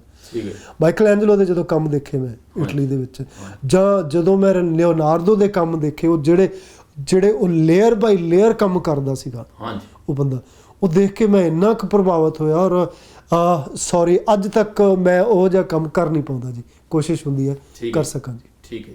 ਐਸੇ ਮਹਾਨ ਆਰਟਿਸਟ ਤੁਸੀਂ ਪੈਰਿਸ ਮਿਊਜ਼ੀਅਮ 'ਚ ਉਹਨਾਂ ਦੀ ਇੱਕ, ਹਾਂਜੀ, ਪੈਰਿਸ ਲੋਵਰਸ ਦੇ ਵਿੱਚ, ਹਾਂਜੀ, ਮੋਨਾ ਲੀਜ਼ਾ ਜੀ, ਔਰ ਉਹ ਇੱਕ ਮਾਸਟਰਪੀਸ ਗਿਣੀ ਜਾਂਦੀ ਆ। ਔਰ ਉਹਦੇ ਵਿੱਚ ਜਿੰਨੀ ਕੁ ਮੈਂ ਦੇਖੀ ਹੈ ਜੀ, ਉਹਦੇ ਵਿੱਚ ਇੱਕ ਬਿਵਿਚਿੰਗ ਸਮਾਈਲ, ਜਿਹੜੀ ਕਿ ਇੱਕ ਲਿਪਸ ਦੇ ਜਿਹੜੇ ਕਾਰਨਰਸ ਆਫ ਲਿਪਸ ਆ, ਹਾਂਜੀ, ਉਸ ਲੇਡੀ ਦੇ, ਹਾਂਜੀ, ਉਹਨਾਂ ਦੇ ਕੰਟੂਰਸ ਇਸ ਤਰ੍ਹਾਂ ਬਣਾਉਣ ਦੀ ਕੋਸ਼ਿਸ਼ ਕੀਤੀ ਹੈ ਜੀ ਰੋਨਾਲਡੋ ਡਾ ਵਿੰਚੀ ਨੇ ਜੀ, ਕਿ ਉਹਦੇ ਮਤਲਬ ਕੋਈ ਸਾਨ ਹੀ ਨਹੀਂ ਹੈਗਾ। ਤੁਸੀਂ ਵੀ ਉਹ ਦੇਖੀ ਹੈ ਜੀ? ਮੈਂ ਬੜੀ ਨੇੜੇ ਤੋਂ। ਕੀ ਪ੍ਰਤੀਕਰਮ ਹੈ ਜੀ? ਦੇਖੋ ਜੀ, ਮੇਰਾ ਪ੍ਰਤੀਕਰਮ ਉਹ ਮੇਰੇ ਵਰਗਾ ਹੀ ਹੈ ਜੀ। ਆਮ ਵੈਰੀ ਬਲੰਟ। ਉਸ ਵੇਲੇ ਜਦੋਂ ਦੇਖੀ ਸੀ ਨਾ, ਮੈਂ ਉਹਦੀ ਟੈਕਨੀਕ ਤੇ, ਉਹਦੇ ਵਾਸ਼ਿਸ ਦੇ ਉੱਤੇ, ਉਹਨੇ ਜਿਹੜਾ ਪਿੱਛੇ ਬਰਾਊਨਿਸ਼ ਮੱਡੀ ਤੇ ਇਹ ਉਹਨੇ ਅਗਰ ਗ੍ਰੀਨ ਵੀ ਪਿੱਛੇ ਲਾਇਆ ਸੀ ਤਾਂ ਮੱਡੀ ਸੀਗਾ, ਗ੍ਰੀਨਿਸ਼ ਜਿਹੜਾ ਸੀ ਉਹ ਬਰਾਊਨਿਸ਼ ਸੀਗਾ, ਬਰਾਊਨ ਜਿਹਾ ਡਾਰਕ ਜਿਹਾ ਲੈਂਡਸਕੇਪ ਪਿੱਛੇ ਕ੍ਰੀਏਟ ਕੀਤਾ ਸੀ। ਆਈ ਵਾਸ ਵੈਰੀ ਮਚ ਫੈਸੀਨੇਟਡ। ਯਾਰ ਬੰਦੇ ਨੇ ਕਮਾਲ ਕੀਤੀ ਆ, ਕੀ ਕੀਤੀ ਆ। ਉਹ ਪੇਂਟਿੰਗ ਨੂੰ ਆਫਸੈਟ ਕਰਦੀ ਆ, ਉਹ ਪੇਂਟਿੰਗ ਨੂੰ ਆਫਸੈਟ ਕਰਦੀ ਆ, ਉਹਦਾ ਜਿਹੜਾ 3 ਡਾਇਮੈਂਸ਼ਨਲ ਤੇ ਉਹਦਾ ਜਿਹੜਾ ਉਹ ਸਾਰਾ ਕੁਝ ਉਹਦੇ ਵਿੱਚ ਬਣਾਉਂਦਾ। ਦੂਜੀ ਗੱਲ ਇਹ ਹੈਗੀ ਆ ਕਿ ਜਦੋਂ ਪੇਂਟਿੰਗ ਦੇ ਬਾਰੇ, ਜਦੋਂ ਅਸੀਂ ਬਿਨਾਂ ਕਿਸੇ ਹੋਰ ਬੰਦੇ ਦੇ ਐਨਾਲਿਸਿਸ ਤੋਂ ਜਾਂ ਉਹਨਾਂ ਦੀਆਂ ਰਾਈਟਿੰਗ ਪੜ੍ਹਨ ਤੋਂ ਪਹਿਲਾਂ ਅਗਰ ਪੇਂਟਿੰਗ ਦੇਖਦੇ ਹਾਂ ਤਾਂ ਟੋਟਲੀ ਡਿਫਰੈਂਟ ਹੈ। ਲੇਕਿਨ ਜਦੋਂ ਅਸੀਂ ਕਿਤਾਬਾਂ 'ਚ ਪੜ੍ਹ ਲੈਂਦੇ ਹਾਂ ਪੇਂਟਿੰਗ ਬਾਰੇ, ਫਿਰ ਤੁਹਾਡੇ ਖਿਆਲ ਜਿਹੜੇ ਨਾ ਕਈ ਵਾਰੀ ਪ੍ਰਭਾਵਿਤ ਹੁੰਦੇ ਆ ਲੋਕਾਂ ਤੋਂ, ਬਦਲਣੇ ਸ਼ੁਰੂ ਹੁੰਦੇ ਆ। ਓਰੀਜਨੈਲਿਟੀ ਨਹੀਂ ਰਹਿੰਦੀ ਉਹਦੇ 'ਚ, ਤੁਹਾਡਾ ਆਪਣਾ ਜਿਹੜਾ ਐਕਸਪੀਰੀਅੰਸ ਹੈ ਉਹ ਘੱਟ ਹੁੰਦਾ, ਲੋਕਾਂ ਦਾ ਐਡ ਹੋ ਜਾਂਦਾ, ਵਰਜਨ ਐਕਸਪੀਰੀਅੰਸ ਨਹੀਂ ਰਹਿੰਦਾ। ਤੇ ਜਿਹੜੇ ਸਮਾਈਲ ਵਾਲੀ ਗੱਲ ਹੈ, ਮੈਨੂੰ ਪਹਿਲੀ ਵਾਰੀ ਮਹਿਸੂਸ ਹੋਇਆ ਕਿ ਵੀ ਕੁਝ ਲੋਕਾਂ ਨੇ ਲਿਖਿਆ ਸੀਗਾ ਕਿ ਉਹ ਉਹਦਾ ਆਪਣਾ ਪੋਰਟਰੇਟ ਸੀਗਾ, ਉਹਨੇ ਮੁੱਛਾਂ ਜਿਹੜੀਆਂ ਨਹੀਂ ਕੀਤੀਆਂ ਤੇ ਉਹ ਲੱਗਦਾ ਸੀਗਾ, ਜਾਂ ਜਿਹੜੀ ਉਹਦੀ ਸਮਾਈਲ ਹੈ। ਮੈਂ ਹੈਰਾਨ ਹੁੰਦਾ ਸੀ, ਮੈਨੂੰ ਤਾਂ ਲੱਗਿਆ ਨਹੀਂ ਯਾਰ ਕਦੇ ਕਿ ਵੀ ਉਹ ਕਿਸੇ ਵੇਲੇ ਸੈਡ ਹੋ ਰਹੀ ਹੈ ਪੇਂਟਿੰਗ, ਕਦੇ ਕਿਸੇ ਵੇਲੇ ਉਹ ਲੇਡੀ ਜਿਹੜੀ ਹੈਗੀ ਆ ਖੁਸ਼ ਦਿਖ ਰਹੀ ਹੈ। ਪਰ ਮੈਂ ਬੜਾ ਕਨਫਿਊਜ਼ ਸੀਗਾ ਓਨੈਸਟਲੀ ਟਾਕਿੰਗ ਟੂ ਯੂ ਕਿ ਯਾਰ ਐਡੀ ਕਿਹੜੀ ਗੱਲ ਹੈ ਪੇਂਟਿੰਗ 'ਚ। ਲੇਕਿਨ ਟਾਈਮ ਦੇ ਨਾਲ ਜਦੋਂ ਤੁਸੀਂ ਦੁਬਾਰਾ ਦੇਖਿਆ, ਤੀਜੀ ਵਾਰ ਜਾ ਕੇ ਮੈਂ ਦੇਖਿਆ ਪੇਂਟਿੰਗ ਨੂੰ, ਮਹਿਸੂਸ ਕੀਤਾ, ਤੇ ਜਾਂ ਇਹ ਵੀ ਹੁੰਦਾ ਕਿ ਜਦੋਂ ਤੁਹਾਨੂੰ ਕੋਈ ਗੁਰੂ ਮੰਤਰ ਦੇ ਦੇਵੇ ਨਾ, ਦੱਸ ਦੇਵੇ, ਤਾਂ ਜਿੱਦਾਂ ਸਪਿਰਿਚੁਅਲਿਟੀ ਦੀ ਗੱਲ ਹੈ ਕਿ ਤੁਹਾਡੇ ਸਾਹਮਣੇ ਸਾਕਸ਼ਾਤ ਕੋਈ ਚੀਜ਼ ਖੜੀ ਹੈ, ਤੁਹਾਨੂੰ ਨਹੀਂ ਪਤਾ ਲੱਗਦਾ। ਲੇਕਿਨ ਜਦੋਂ ਤੁਹਾਡੀ ਕਿਸੇ ਨੇ ਇੰਟਰੋਡਕਸ਼ਨ ਬਣਾਈ ਹੁੰਦੀ ਕਿ ਫਲਾਣੀ ਚੀਜ਼ ਇਦਾਂ ਦੀ ਹੈ ਨਾ, ਹਾਂਜੀ, ਤੇ ਉਦੋਂ ਤੁਹਾਨੂੰ ਉਹ ਮਹਿਸੂਸ ਹੋਣਾ ਤੁਹਾਡਾ, ਕਿਉਂਕਿ ਸਾਡਾ ਬ੍ਰੇਨ ਉਹਦਾ ਵਰਕ ਕਰਨਾ ਸ਼ੁਰੂ ਕਰ ਦਿੰਦਾ, ਸਬਕੌਂਸ਼ੀਅਸ ਮਾਈਂਡ 'ਚ ਰਜਿਸਟ੍ਰੇਸ਼ਨ ਹੋ ਜਾਂਦੀ ਹੈ, ਰਜਿਸਟ੍ਰੇਸ਼ਨ, ਕਿਉਂਕਿ ਸਾਡੇ ਬ੍ਰੇਨ ਦਾ ਜਿਹੜਾ ਸੋਚਣ ਦਾ ਢੰਗ ਹੈ ਨਾ, ਉਹ ਉਦਾਂ ਦਾ ਹੀ ਹੁੰਦਾ ਕਿ ਅਸੀਂ ਇਮੇਜ ਬਾਈ ਇਮੇਜ, ਗੱਲ ਬਾਈ ਗੱਲ ਜਿਹੜਾ ਹੈਗਾ, ਫਰੇਮ ਬਾਈ ਫਰੇਮ ਸੋਚਦੇ ਹਾਂ, ਰਜਿਸਟਰ ਕਰਦੇ ਹਾਂ। ਬਿਲਕੁਲ ਸਹੀ। ਤੇ ਉਹ ਮੈਨੂੰ ਫਿਰ ਹੱਸਦੀ ਵੀ ਲੱਗੀ, ਸੈਡ ਵੀ ਲੱਗੀ, ਤੇ ਲੇਕਿਨ ਫਿਰ ਵੀ ਇਹ ਹੈਗਾ ਕਿ ਮੇਰਾ ਜਿਹੜਾ ਵਰਜਨ ਐਕਸਪੀਰੀਅੰਸ ਸੀਗਾ, ਸਪਿਰਿਚੁਅਲ ਟਾਈਪ ਦਾ ਐਕਸਪੀਰੀਅੰਸ ਸੀਗਾ, ਮੈਨੂੰ ਉਹ ਜ਼ਿਆਦਾ ਫੈਸੀਨੇਟ ਕਰਦਾ ਕਿ ਵੀ ਮੈਂ ਕਈ ਵਾਰੀ ਦੇਖਦਾ ਹੋਰ ਬੜੇ ਮਾਸਟਰ ਪੇਂਟਰ ਨੇ ਜਿਨ੍ਹਾਂ ਨੇ ਹੋਰ ਬੜੇ ਪੋਰਟਰੇਟ ਕੀਤੇ, ਮੈਨੂੰ ਕਈ ਪੋਰਟਰੇਟ ਜਿਹੜੇ ਨੇ ਉਹ ਇੰਨੇ ਜ਼ਿਆਦਾ ਵਧੀਆ ਲੱਗਦੇ ਔਰ ਲਾਈਵਲੀ ਲੱਗਦਾ ਕਿ ਇਹ ਮੇਰੇ ਨਾਲ ਗੱਲ ਕਰ ਰਹੀ ਹੈ। ਸ਼ੁਰੂਆਤ ਦੇ ਵਿੱਚ ਮੇਰੇ ਨਾਲ ਮੋਨਾਲੀਜ਼ਾ ਨੇ ਗੱਲ ਨਹੀਂ ਕੀਤੀ, ਠੀਕ ਹੈ ਜੀ, ਹੋਰ ਬੜੇ ਪੇਂਟਰ ਨੇ ਜਿਨ੍ਹਾਂ ਦੀਆਂ ਪੇਂਟਿੰਗ ਡਾਇਰੈਕਟਲੀ ਗੱਲ ਕਰਦੀਆਂ ਸੀ, ਹੈ ਨਾ। ਇਹ ਡਿਪੈਂਡ ਕਰਦਾ ਤੁਹਾਡਾ ਆਪਣਾ ਅੰਦਰ ਕੀ ਚੱਲ ਰਿਹਾ ਹੈ, ਨਜ਼ਰੀਆ ਜਿਹੜਾ, but it's a wonderful piece of. ਹਾਂਜੀ। ਅੱਜ ਕੱਲ੍ਹ ਵੈਸੇ ਜਸਵੰਤ ਜੀ ਤੁਸੀਂ ਵੀ ਨੋਟ ਕੀਤਾ ਹੋਣਾ ਕਿ ਅੱਜ ਕੱਲ੍ਹ ਇੱਕ ਸਨੋਬਰੀ ਜੀ ਬਣ ਗਈ ਹੈ, ਇੱਕ ਅਫੈਕਟੇਸ਼ਨ ਜੀ ਬਣ ਗਈ ਹੈ ਕਿ ਕੋਈ ਐਗਜ਼ੀਬਿਸ਼ਨ ਤੇ ਜਾਂਦਾ, ਆਈ ਆਲਸੋ ਵੈਂਟ ਦੇਅਰ, ਹਾਂਜੀ, ਤੇ ਉਹਦੀ ਜਿਸ ਤਰ੍ਹਾਂ ਇੱਥੇ ਆਪਣੇ ਟੋਰਾਂਟੋ ਦੇ ਡਾਊਨਟਾਊਨ ਵਿੱਚ ਵੈਨ ਗੋਗ ਦੀ ਪੇਂਟਿੰਗ ਦੀ ਐਗਜ਼ੀਬਿਸ਼ਨ ਹੋਈ ਸੀ, ਤੇ ਉਹਦੇ ਵਿੱਚ ਇੱਕ ਚੇਅਰ ਜਿਹੜੀ ਆ ਉਹਦੀ ਪੇਂਟਿੰਗ ਸੀ ਜਿਹਦੇ ਵਿੱਚ ਉਸ ਵਿੱਚ ਸ਼ੂਜ਼ ਦਿਖਾਏ ਆ ਵੈਨ ਗੋਗ ਨੇ, ਔਰ ਚਾਰੇ ਲੱਤਾਂ ਕੁਰਸੀ ਦੀਆਂ ਦਿਖਾ ਲਈਆਂ ਆ, ਔਰ ਕਹਿ ਸਕਦੇ ਹਾਂ ਕਿ ਕਿਊਬਿਜ਼ਮ ਦਾ ਐਕਸਪੈਰੀਮੈਂਟ ਸੀ, ਉਦੋਂ ਐਕਸਪੈਰੀਮੈਂਟ ਹੋ ਰਹੇ ਸੀ ਕਿਊਬਿਜ਼ਮ ਦੇ, ਇਹਨਾਂ ਦੇ ਡਿਫਰੈਂਟ ਜਿਹੜੇ ਲਿਓਨਾਰਡੋ ਡਾ ਵਿੰਚੀ ਲੈ ਲਓ, ਮਾਈਕਲ ਐਂਜਲੋ ਲੈ ਲਓ, ਵੈਨ ਗੋਗ ਲੈ ਲਓ, ਇਹਨਾਂ ਦੇ ਜੋ ਇੰਪ੍ਰੈਸ਼ਨਿਸਟਿਕ ਟੈਕਨੀਕ ਸੀ, ਸਰੀਅਲਿਸਟਿਕ ਟੈਕਨੀਕ ਸੀ, ਇਹ ਵੱਖਰੀਆਂ ਟੈਕਨੀਕਸ ਦੇ ਨਾਲ ਨਾ they use to play with them, they used to do experiments then। ਬਿਲਕੁਲ ਠੀਕ ਹੈ ਜੀ। ਉਹ ਜਿਹੜੇ ਐਕਸਪੈਰੀਮੈਂਟ ਸੀ, ਵੈਸੇ ਤਾਂ ਗੱਲ ਇੰਨੀ ਇਹਦੇ ਨਾਲ ਢੁਕਵੀਂ ਤਾਂ ਨਹੀਂ, ਪਰ ਢੁਕਵੀਂ ਜ਼ਰੂਰ ਆ, ਉਹ ਲਿਟਰੇਚਰ ਦੇ ਵਿੱਚ ਵੀ ਇਹਦਾ ਅਸਰ ਸੀ। ਦੇਖੋ ਇਹ ਸਾਰਾ ਕੁਝ ਜਿਹੜਾ ਹੈਗਾ ਨਾ, ਦੇਖੋ ਜਦੋਂ ਰੈਨੇਸਾਂ ਦੀ ਗੱਲ ਕਰ ਰਹੇ ਹਾਂ, ਜਾਂ ਫਿਰ ਜਦੋਂ ਅਸੀਂ ਮਾਈਕਲ ਐਂਜਲੋ ਦੀ ਗੱਲ ਕਰ ਰਹੇ ਹਾਂ, ਜਦੋਂ ਸਿਸਟੈਨ ਚੈਪਲ ਉਹ ਪੇਂਟ ਕਰ ਰਿਹਾ, ਉਸ ਟਾਈਮ ਦਾ ਲਿਟਰੇਚਰ ਦੇਖ ਲਓ, ਜਦੋਂ ਡਿਵਿੰਚੀ ਕੰਮ ਕਰ ਰਿਹਾ ਉਸ ਟਾਈਮ ਦਾ ਲਿਟਰੇਚਰ ਦੇਖ ਲਓ ਤੁਸੀਂ, ਕਿਊਬਿਸਟ ਜਿਹੜੇ ਜਦੋਂ ਗੱਲ ਕਰ ਰਹੇ ਸੀਗੇ ਪੈਰਿਸ ਦੇ ਵਿੱਚ, ਹੈ ਨਾ, ਚਾਹੇ ਉਹ ਮਾਨੇ ਸੀ, ਮੋਨੇ ਸੀ, ਸੀਜ਼ਾ ਸੀ, ਹੈ ਨਾ, ਇਹ ਜਿਹੜੇ ਇਕੱਠੇ ਸੀ। ਉਸ ਤੋਂ ਬਾਅਦ ਜੇ ਕਹਿ ਲਓ ਕਿ ਵੀ ਗੋਗਾ ਨੇ ਕੰਮ ਕੀਤਾ, ਜਾਂ ਫਿਰ ਜਿਹੜਾ ਕਿ ਜਿਹਨੂੰ ਬੜਾ ਵੱਡਾ ਬਾਪੂ ਕਿਹਾ ਜਾਂਦਾ, ਤੇ ਕਈ ਵਾਰੀ ਤਾਂ ਉਹ ਆਪਣੇ ਆਪ ਨੂੰ ਵੀ ਕਹਿੰਦਾ ਕਿ ਆਮ ਆ ਫਰਾਡ ਪੇਂਟਰ, ਉਹ ਬੜਾ ਕਮਾਲ ਦਾ, ਜਿਹਨੂੰ ਅਸੀਂ ਪਿਕਾਸੋ ਦੀ ਗੱਲ ਕਰ ਰਿਹਾ ਮੈਂ, ਕਿ ਉਹ ਬੜਾ ਬਲੰਟ ਬੰਦਾ ਸੀਗਾ ਜਦੋਂ ਉਹਨੇ ਕੰਮ ਕੀਤੇ ਨੇ। ਉਸ ਟਾਈਮ ਦਾ ਲਿਟਰੇਚਰ ਦੇਖ ਲਓ, ਉਹ ਵੀ ਜਿਹੜਾ ਹੈਗਾ ਨਾ, ਕਿਉਂਕਿ ਉਸ ਟਾਈਮ ਦੀ ਜਿਹੜਾ ਕਹਿ ਲਓ ਕਿ ਔਰਾ ਹੁੰਦਾ, ਜਿਹੜੀ ਐਨਰਜੀ ਹੁੰਦੀ ਹੈ ਨਾ ਏਅਰ ਦੇ ਵਿੱਚ ਉਸ ਟਾਈਮ ਦੇ ਉੱਤੇ, ਉਹ ਸਾਰੇ ਦੇਖੋ ਐਕਸਪ੍ਰੈਸ਼ਨ ਜਿਹੜਾ ਹੈ ਨਾ, ਉਹ ਤਾਂ ਹਰ ਇੱਕ ਚੀਜ਼ ਦੇ ਵਿੱਚ, ਉਦੋਂ ਦੇ ਮਿਊਜ਼ਿਕ ਦੇ ਵਿੱਚ ਵੀ ਪ੍ਰਭਾਵ ਹੋਏਗਾ ਉਸ ਵੇਲੇ, ਉੱਦਾਂ ਦਾ ਹੋਏਗਾ ਲਿਟਰੇਚਰ ਦੇ ਵਿੱਚ, ਉੱਦਾਂ ਦਾ ਪੋਇਟਰੀ ਕਰ ਰਿਹਾ ਹੋਏਗਾ ਬੰਦਾ, ਤਾਂ ਕਿਉਂਕਿ ਸਾਡਾ ਆਲਾ ਦੁਆਲਾ ਹੀ ਸਾਨੂੰ ਪ੍ਰਭਾਵਿਤ ਕਰਦਾ। ਬਿਲਕੁਲ ਸਹੀ ਹੈ ਨਾ, ਤੇ ਉਹ ਸਾਡੀਆਂ ਕਿਰਤਾਂ ਦੇ ਵਿੱਚ ਨਜ਼ਰ ਆਉਣਾ, ਅੱਛੀ ਕਿਰਤ ਵਿੱਚ ਨਜ਼ਰ ਆਉਣਾ ਜ਼ਰੂਰੀ ਹੁੰਦਾ। ਇਸੇ ਲਈ ਨਾ ਸਰੀਅਲਿਜ਼ਮ ਹੋਇਆ, ਐਕਸਪ੍ਰੈਸ਼ਨਿਜ਼ਮ ਹੋਇਆ, ਉਹ ਲਿਟਰੇਚਰ ਵਿੱਚ ਵੀ ਇਸੇ ਤਰੀਕੇ ਨਾਲ ਸਥਾਪਿਤ ਹੋ ਗਿਆ, ਤੇ ਉਹਦੇ ਵਿੱਚ ਜਿਹੜੇ ਰਾਈਟਰਸ ਆ, ਉਹ ਵੀ ਅਸੀਂ ਇਹ ਨਹੀਂ ਕਹਿ ਸਕਦੇ ਕਿ ਉਹ ਪੇਂਟਰਸ ਨੂੰ ਨਕਲ ਕਰਨ ਲੱਗ ਪਏ, ਔਰ ਨਾ ਹੀ ਅਸੀਂ ਕਹਿ ਸਕਦੇ ਕਿ ਪੇਂਟਰਸ ਰਾਈਟਰਸ ਦੀ ਨਕਲ ਕਰਨ ਲੱਗ ਪਏ। ਉਹ ਜਿਸ ਤਰ੍ਹਾਂ ਤੁਸੀਂ ਕਿਹਾ ਕਿ ਕੰਟੈਂਪਰੇਰੀ ਔਰਾ ਹੋ ਜਾਂਦਾ। ਬਿਲਕੁਲ। ਤੇ ਉਹ ਔਰਾ ਹੈ ਜਿਹੜਾ ਉਹਨੂੰ T.S. ਐਲੀਅਟ ਨੇ ਬੜੇ ਸੈਟੀਰੀਕਲੀ ਵੈਸੇ ਲਿਖਿਆ ਵੇਸਟਲੈਂਡ ਦੇ ਵਿੱਚ, ਕਿ in the room the women come and go talking of Michelangelo, ਮਤਲਬ ਕਹਿੰਦਾ ਕਿ ਵਿਮਨ ਆਉਂਦੀਆਂ ਰੂਮ ਦੇ ਵਿੱਚ, ਉਹ ਗੱਲ ਕਰ ਰਹੀਆਂ ਕਿ ਮਾਈਕਲ ਐਂਜਲੋ, ਬਿਲਕੁਲ as if they no Michael ਐਂਜਲੋ। ਤੇ ਇਸੇ ਤਰ੍ਹਾਂ ਦੀ ਸਨੋਬਰੀ ਜਿਹੜੀ ਹੈ, ਉਹ ਅਫੈਕਟੇਸ਼ਨ ਆ, ਉਹ ਅੱਜ ਕੱਲ੍ਹ ਵੀ ਕਈ ਵਾਰੀ ਨਜ਼ਰ ਆਉਂਦੀ ਹੈ। ਬਿਲਕੁਲ ਨਜ਼ਰ ਆਉਂਦੀ ਹੈ ਜੀ। ਤੁਹਾਡਾ ਕੀ ਵਿਚਾਰ ਹੈ ਜੀ? ਬਿਲਕੁਲ ਇਹ ਹੋਣਾ ਜ਼ਰੂਰੀ ਹੁੰਦਾ ਜੀ, ਇਹ ਸੁਭਾਵਿਕ ਹੈ ਆਰਟ ਦੇ ਵਿੱਚ ਨਾ। ਜੇ ਦੇਖੋ ਕਈ ਵਾਰੀ ਇੱਦਾਂ ਹੁੰਦਾ ਕਿ ਬਹੁਤ ਸਾਰੇ ਲੋਕ ਜਿਹੜੇ ਨੇ ਕੰਮ ਕਰ ਰਹੇ ਹੁੰਦੇ ਨੇ, ਕਈ ਵਾਰੀ ਇੱਦਾਂ ਵੀ ਹੁੰਦਾ ਹੈ ਕਿ ਇੱਕ ਬੰਦਾ ਪੈਰਿਸ ਵਿੱਚ ਕੰਮ ਕਰ ਰਿਹਾ, ਇੱਕ ਬੰਦਾ ਨਿਊਯਾਰਕ 'ਚ ਕੰਮ ਕਰ ਰਿਹਾ, ਇੱਕ ਬੰਦਾ ਇੰਗਲੈਂਡ ਬੈਠਾ, ਇੱਕ ਬੰਦਾ ਦਿੱਲੀ ਬੈਠਾ, ਕਈ ਵਾਰੀ ਅਸੀਂ ਸੋਚਦੇ ਯਾਰ ਇਹ ਇੱਕੋ ਜਿਹਾ ਹੀ ਕੰਮ ਕਰੀ ਜਾਂਦੇ, ਇਹ ਕੀ ਕਹਾਣੀ ਆ। ਅੱਛਾ ਹੁਣ ਤਾਂ ਕਹਿ ਲਓ ਕਿ ਅਸੀਂ ਬਹੁਤ ਸਾਰਾ ਕੁਝ ਦੇਖ ਲੈਂਦੇ ਹਾਂ, YouTube ਦੇਖ ਲੈਂਦੇ ਹਾਂ, ਪਿਕ ਫਿਲਮਾਂ ਬਣ ਗਈਆਂ, ਹੋਰ ਬਹੁਤ ਸਾਰਾ ਕੁਝ ਬਣ ਗਿਆ। ਲੇਕਿਨ ਜਦੋਂ ਕਮਿਊਨੀਕੇਸ਼ਨ ਦੇ ਸਾਧਨ ਇੰਨੇ ਵਧੀਆ ਨਹੀਂ ਸੀਗੇ, ਉਦੋਂ ਜਿਹੜੀ ਇਹ ਗੱਲ ਹੋ ਰਹੀ ਸੀ, ਦੈਟ ਮੀਨਸ ਕਿ ਜਿਹੜਾ ਯੂਨੀਵਰਸਲ ਥਾਟ ਹੈ ਸਾਡਾ, ਕਿਉਂਕਿ ਸਾਡਾ ਬ੍ਰੇਨ ਜਿਹੜਾ ਹੈ ਨਾ, ਇਹ ਅਸੀਂ ਕਨੈਕਟਡ ਹੈ ਇੱਕ ਖਾਸ ਐਨਰਜੀ ਦੇ ਨਾਲ। ਯੂਨੀਵਰਸਲੀ ਅਸੀਂ ਇੱਕ ਜਿਹੜਾ ਕਿ ਹਾਇਰ ਸੈਲਫ ਨਾਲ ਅਸੀਂ ਕਨੈਕਟਡ ਹੈ। ਸਾਡਾ ਜਿਹੜਾ ਸਾਡਾ ਰੇਡੀਓ ਹੈ ਜਾਂ ਸਾਡਾ ਟੀਵੀ ਹੈ, ਸਾਡਾ ਐਂਟੀਨਾ, ਕਿੰਨਾ ਕੁ ਸਾਡਾ ਐਂਟੀਨਾ ਕਨੈਕਟਡ ਹੈਗਾ ਅਸੀਂ ਉਸ ਯੂਨੀਵਰਸ ਨਾਲ, ਇਸ ਤੇ ਡਿਪੈਂਡ ਕਰਦਾ। ਬਹੁਤ ਸਾਰੇ ਲੋਕ ਜਿੱਦਾਂ ਟੈਲੀਪੈਥੀ ਤੇ ਹੋਰ ਸਾਰਾ ਕੁਝ ਹੈ, ਜਿਹੜਾ ਕ੍ਰੀਏਟਿਵ ਪ੍ਰੋਸੈਸ ਹੈ ਨਾ, ਇਹ ਮਾਈਂਡ ਦੇ ਵਿੱਚ ਇਹ ਲੋਕਾਂ ਦੇ ਇੱਕੋ ਟਾਈਮ ਤੇ ਆ ਰਿਹਾ ਹੁੰਦਾ। ਜਿੱਦਾਂ ਅਸੀਂ ਸਾਇੰਸ ਵਿੱਚ ਵੀ ਦੇਖਦੇ ਹਾਂ ਕਿ ਬਹੁਤ ਸਾਰੇ ਬੰਦਿਆਂ ਨੇ ਬਲਬ ਕਿਸੇ ਨੇ ਬਣਾਇਆ, ਥਾਟ ਕਹਿੰਦੇ ਕਿਸੇ ਦਾ ਸੀਗਾ। ਟੈਸਲਾ ਨੇ ਜਿਹੜੀਆਂ ਇਨਵੈਂਸ਼ਨਸ ਕੀਤੀਆਂ ਉਸ ਵੇਲੇ, ਉਹਦਾ ਨਾਮ ਨਹੀਂ ਹੋਇਆ, ਕਿਸੇ ਹੋਰ ਬੰਦੇ ਨੇ ਰਜਿਸਟਰ ਕਰਵਾਈਆਂ। ਸਾਡਾ ਇਹਦੇ ਵਿੱਚ ਆਪਣੇ ਲਿਟਰੇਚਰ ਵਿੱਚ ਵੀ ਇਹੀ ਕੁਝ ਹੁੰਦਾ ਹੈ ਕਿ ਉਹ ਫਲਾਣਾ ਥਾਟ ਜਿਹੜਾ ਸੀਗਾ, ਉਸ ਥਾਟ ਤੇ ਲਿਖਿਆ ਫਲਾਣੇ ਬੰਦੇ ਨਹੀਂ ਸੀ, ਲੇਕਿਨ ਜਦੋਂ ਕਿਤਾਬਾਂ ਜਦੋਂ ਛਪਿਆ, ਜਦੋਂ ਪਬਲਿਸ਼ ਹੋਇਆ, ਉਸ ਤੋਂ ਬਾਅਦ ਫਲਾਣੇ ਬੰਦੇ ਦਾ ਨਾਮ ਆਇਆ। ਜਿਸ ਤਰ੍ਹਾਂ ਹੈਨਰੀ ਜੇਮਸ ਕਹਿ ਸਕਦੇ ਹਾਂ ਲਿਟਰੇਚਰ ਦੇ ਵਿੱਚ, ਵਰਜੀਨੀਆ ਵੂਲਫ ਕਹਿ ਸਕਦੇ ਹਾਂ, ਬਿਲਕੁਲ ਜਿਹਨਾਂ ਨੇ ਸਟ੍ਰੀਮ ਆਫ ਕੌਨਸ਼ੀਅਸਨੈਸ ਟੈਕਨੀਕ ਨੂੰ ਐਕਸਪੈਰੀਮੈਂਟ ਕੀਤਾ। ਬਿਲਕੁਲ ਬਿਲਕੁਲ ਜੀ। ਇੱਕ ਤੁਸੀਂ ਅਜੰਤਾ ਐਲੋਰਾ ਇੰਡੀਆ ਦੇ ਵਿੱਚ ਗੁਫਾਵਾਂ ਜੀ, ਇੱਕ ਬੜੀਆਂ ਮਸ਼ਹੂਰ ਗੁਫਾਵਾਂ ਜੀ, ਮੈਨੂੰ ਦੇਖਣ ਦਾ ਉੱਥੇ ਮੌਕਾ ਮਿਲਿਆ ਸੀ। ਬਹੁਤ ਸਾਲ ਹੋ ਗਏ ਜੀ। ਤੇ ਮੈਂ ਉਹਨਾਂ ਨੂੰ ਅਜੰਤਾ ਐਲੋਰਾ ਦੀਆਂ ਜਿਹੜੀਆਂ ਗੁਫਾਵਾਂ ਜੀ, ਉਹਨਾਂ ਨੂੰ ਮੈਂ ਚਲੋ ਚੰਗੇ ਢੰਗ ਦੇ ਨਾਲ ਤਾਂ ਉਹਨਾਂ ਨੇ ਨਹੀਂ ਅਰੇਂਜ ਕੀਤੀਆਂ ਹੋਈਆਂ ਜੀ, ਪਰ ਇਹ ਚੰਗੇ ਢੰਗ ਨਾਲ ਮਤਲਬ ਸਾਂਭੀਆਂ ਨਹੀਂ ਹੋਈਆਂ ਜੀ। ਤੇ ਪਰ ਜੋ ਮੈਂ ਦੇਖਿਆ ਕਿ ਉਹ ਇੱਕ ਬੁੱਧਿਜ਼ਮ ਦਾ ਪ੍ਰੋਪੇਗੈਂਡਾ ਹੈ ਮੇਰੇ ਮੁਤਾਬਕ। ਅੱਛਾ, ਕਿ ਜੇ ਉਹ ਬੁੱਧਿਜ਼ਮ ਦਾ ਪ੍ਰੋਪੇਗੈਂਡਾ ਹੈਗਾ ਜੀ, ਤੇ ਤੁਸੀਂ ਕੀ ਮਹਿਸੂਸ ਕਰਦੇ ਆ ਕਿ ਕਿਸੇ ਵੀ ਪੇਂਟਿੰਗ ਨੂੰ, ਹਾਂਜੀ, ਕਿਸੇ ਵੀ ਕਰੈਡੋ ਦਾ ਜੀ, ਕਿਸੇ ਵੀ ਕਰੀਡ ਦਾ ਜੀ, ਪ੍ਰੋਪੇਗੈਂਡਾ ਹੀ ਬਣ ਕੇ ਰਹਿ ਜਾਣਾ ਚਾਹੀਦਾ?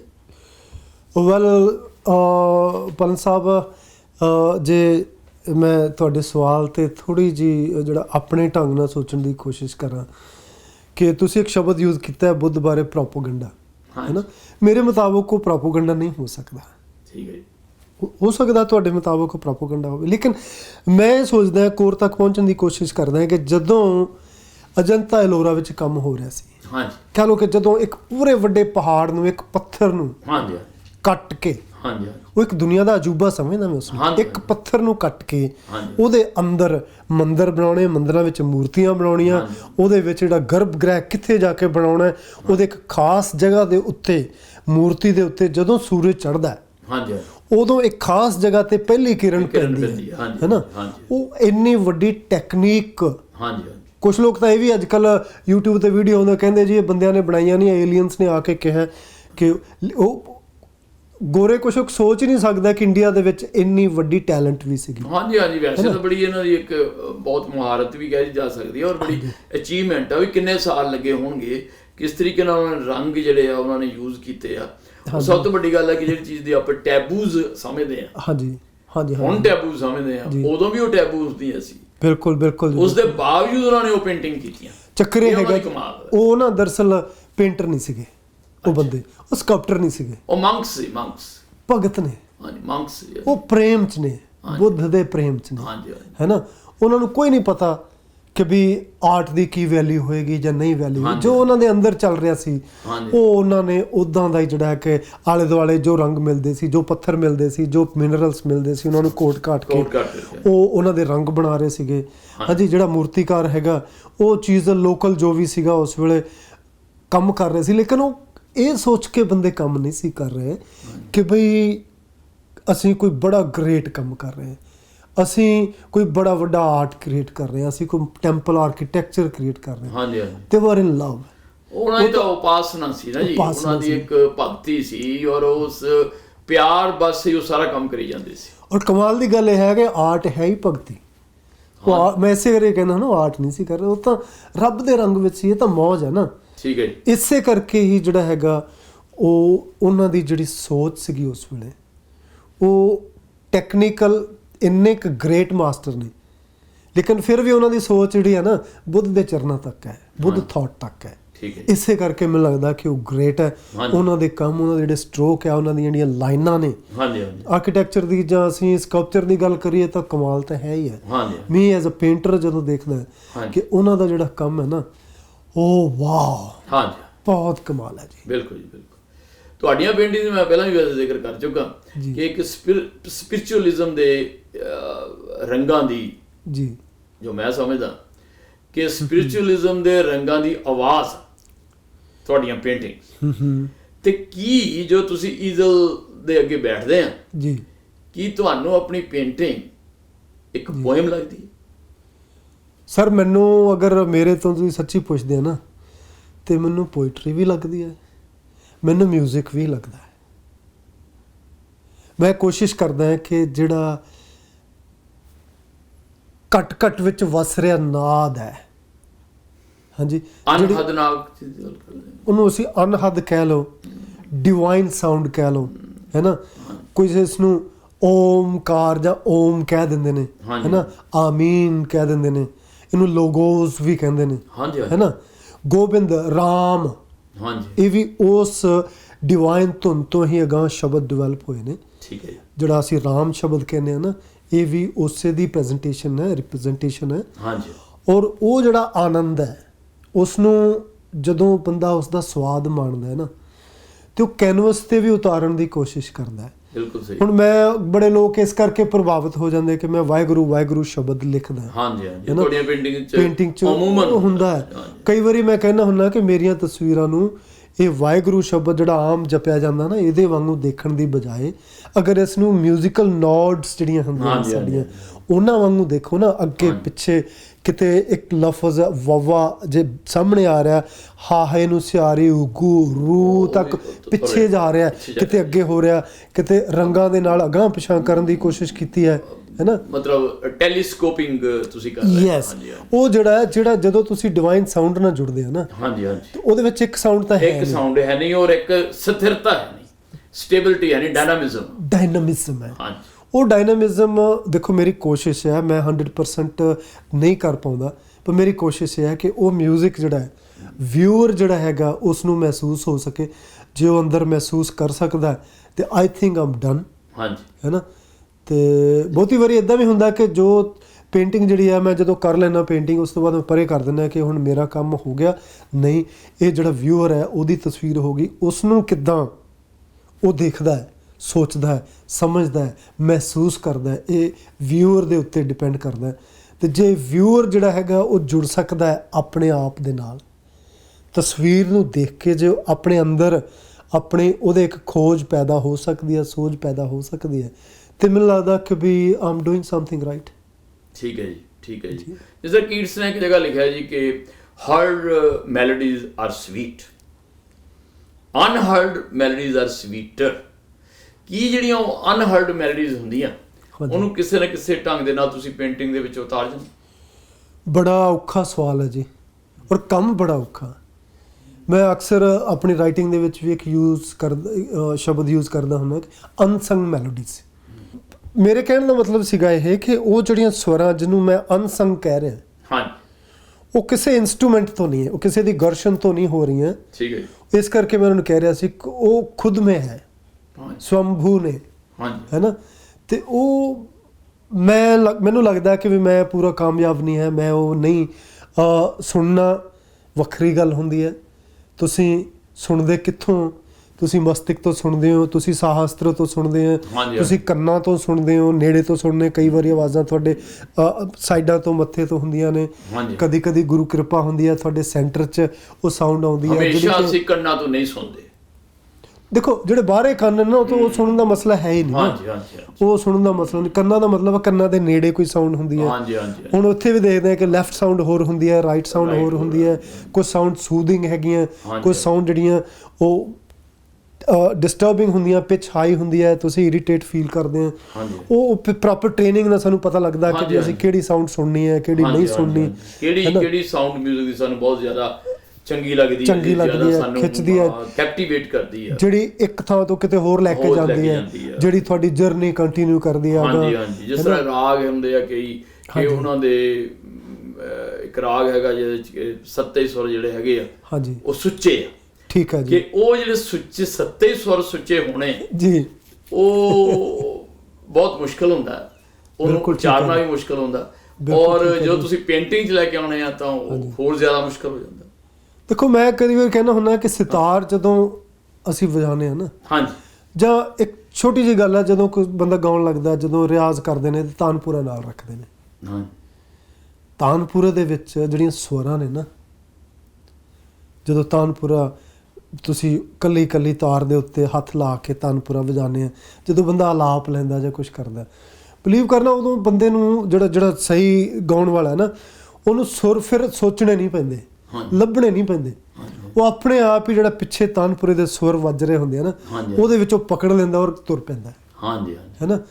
ਲੇਕਿਨ ਜਿਹੜੇ ਡਿਵਾਈਨ ਸਾਊਂਡਸ ਨੇ ਨਾ, ਹਾਂਜੀ, ਉਹਨਾਂ ਦਾ ਜਿਹੜਾ ਮੈਂ ਸੋਚਦਾ ਹੈ ਕਿ ਉਹਨਾਂ ਦਾ ਸੁਣਨ ਦਾ ਜਾਂ ਉਹਨਾਂ ਵਿੱਚ ਬੈਠਣ ਦਾ ਉਹਨਾਂ ਦਾ ਆਨੰਦ ਜਿਹੜਾ ਨਾ, ਹਾਂ ਜਿਹੜੀਆਂ ਬਾਹਰ ਦੀਆਂ ਸਾਊਂਡ ਨੇ ਇਸੇ ਕਰਕੇ ਮਿਸਟਿਕਸ ਨੇ ਬਣਾਈਆਂ ਨੇ ਮਿਊਜ਼ਿਕ। ਮੈਨੂੰ ਲੱਗਦਾ ਕਿ ਵੀ ਇਹ ਮਿਸਟਿਕਸ ਜਿਹੜੇ ਨੇ ਜਾਂ ਜਿਹੜੇ ਯੋਗੀ ਨੇ ਜਿਹੜੇ ਸਾਊਂਡ ਨੂੰ ਸਮਝਦੇ, ਉਹਨਾਂ ਨੇ ਹੀ ਇਹ ਰੈਪਲੀਕਾ ਹੈ ਡਿਵਾਈਨ ਸਾਊਂਡ ਦਾ, ਜਿਹੜੀ ਅਨਹੱਦ ਅਨਸੰਗ ਜਿਹੜੀਆਂ ਅਨਹੱਦ ਨਾਦ ਨੇ ਉਹਨਾਂ ਦਾ ਰੈਪਲੀਕਾ। ਕਿ ਅੱਛਾ ਯਾਰ, ਜਿੱਦਾਂ ਅਸੀਂ ਮੂਰਤੀ ਬਣਾਈ ਜਾਂਦੀ ਹੈ, ਮੂਰਤੀ ਇਸੇ ਕਰਕੇ ਬਣਾਈ ਜਾਂਦੀ ਹੈ ਕਿ ਜੇ ਅਸੀਂ ਇੱਕ ਬਾਹਰ ਦੇ ਸਵਰੂਪ ਨਾਲ ਜੇ ਅਸੀਂ ਇੱਕਮਿਕ ਹੋ ਸਕੀਏ ਤਾਂ ਚਾਂਸ ਹੋ ਸਕਦਾ ਹੈ ਕਿ ਅਸੀਂ ਅੰਦਰ ਦਾ ਜਿਹੜਾ ਸਵਰੂਪ ਆ, ਜਿੱਥੇ ਕੋਈ ਰੂਪ ਨਹੀਂ ਹੈਗਾ, ਉਹਦੇ ਨਾਲ ਵੀ ਅਸੀਂ ਇੱਥੋਂ ਜਰਨੀ ਪਹਿਲਾ ਸਟੈਪ ਲੈ ਕੇ ਅੱਗੇ ਤੱਕ ਜਾ ਸਕੀਏ। ਹਾਂਜੀ ਹਾਂਜੀ। ਤੁਹਾਡੀ ਆਟੋਬਾਇਓਗ੍ਰਾਫੀ ਦੇ ਵਿੱਚ ਜ਼ਿਕਰ ਹੈਗਾ ਕਿ ਤੁਸੀਂ ਹਿਮਾਲਿਆ ਦੀਆਂ ਯਾਤਰਾਵਾਂ ਕੀਤੀਆਂ, ਉੱਥੇ ਕਈ ਸਾਧੂਆਂ ਨੂੰ ਵੀ ਤੁਸੀਂ ਮਿਲੇ ਜੀ, ਤੇ ਉਹਨਾਂ ਦਾ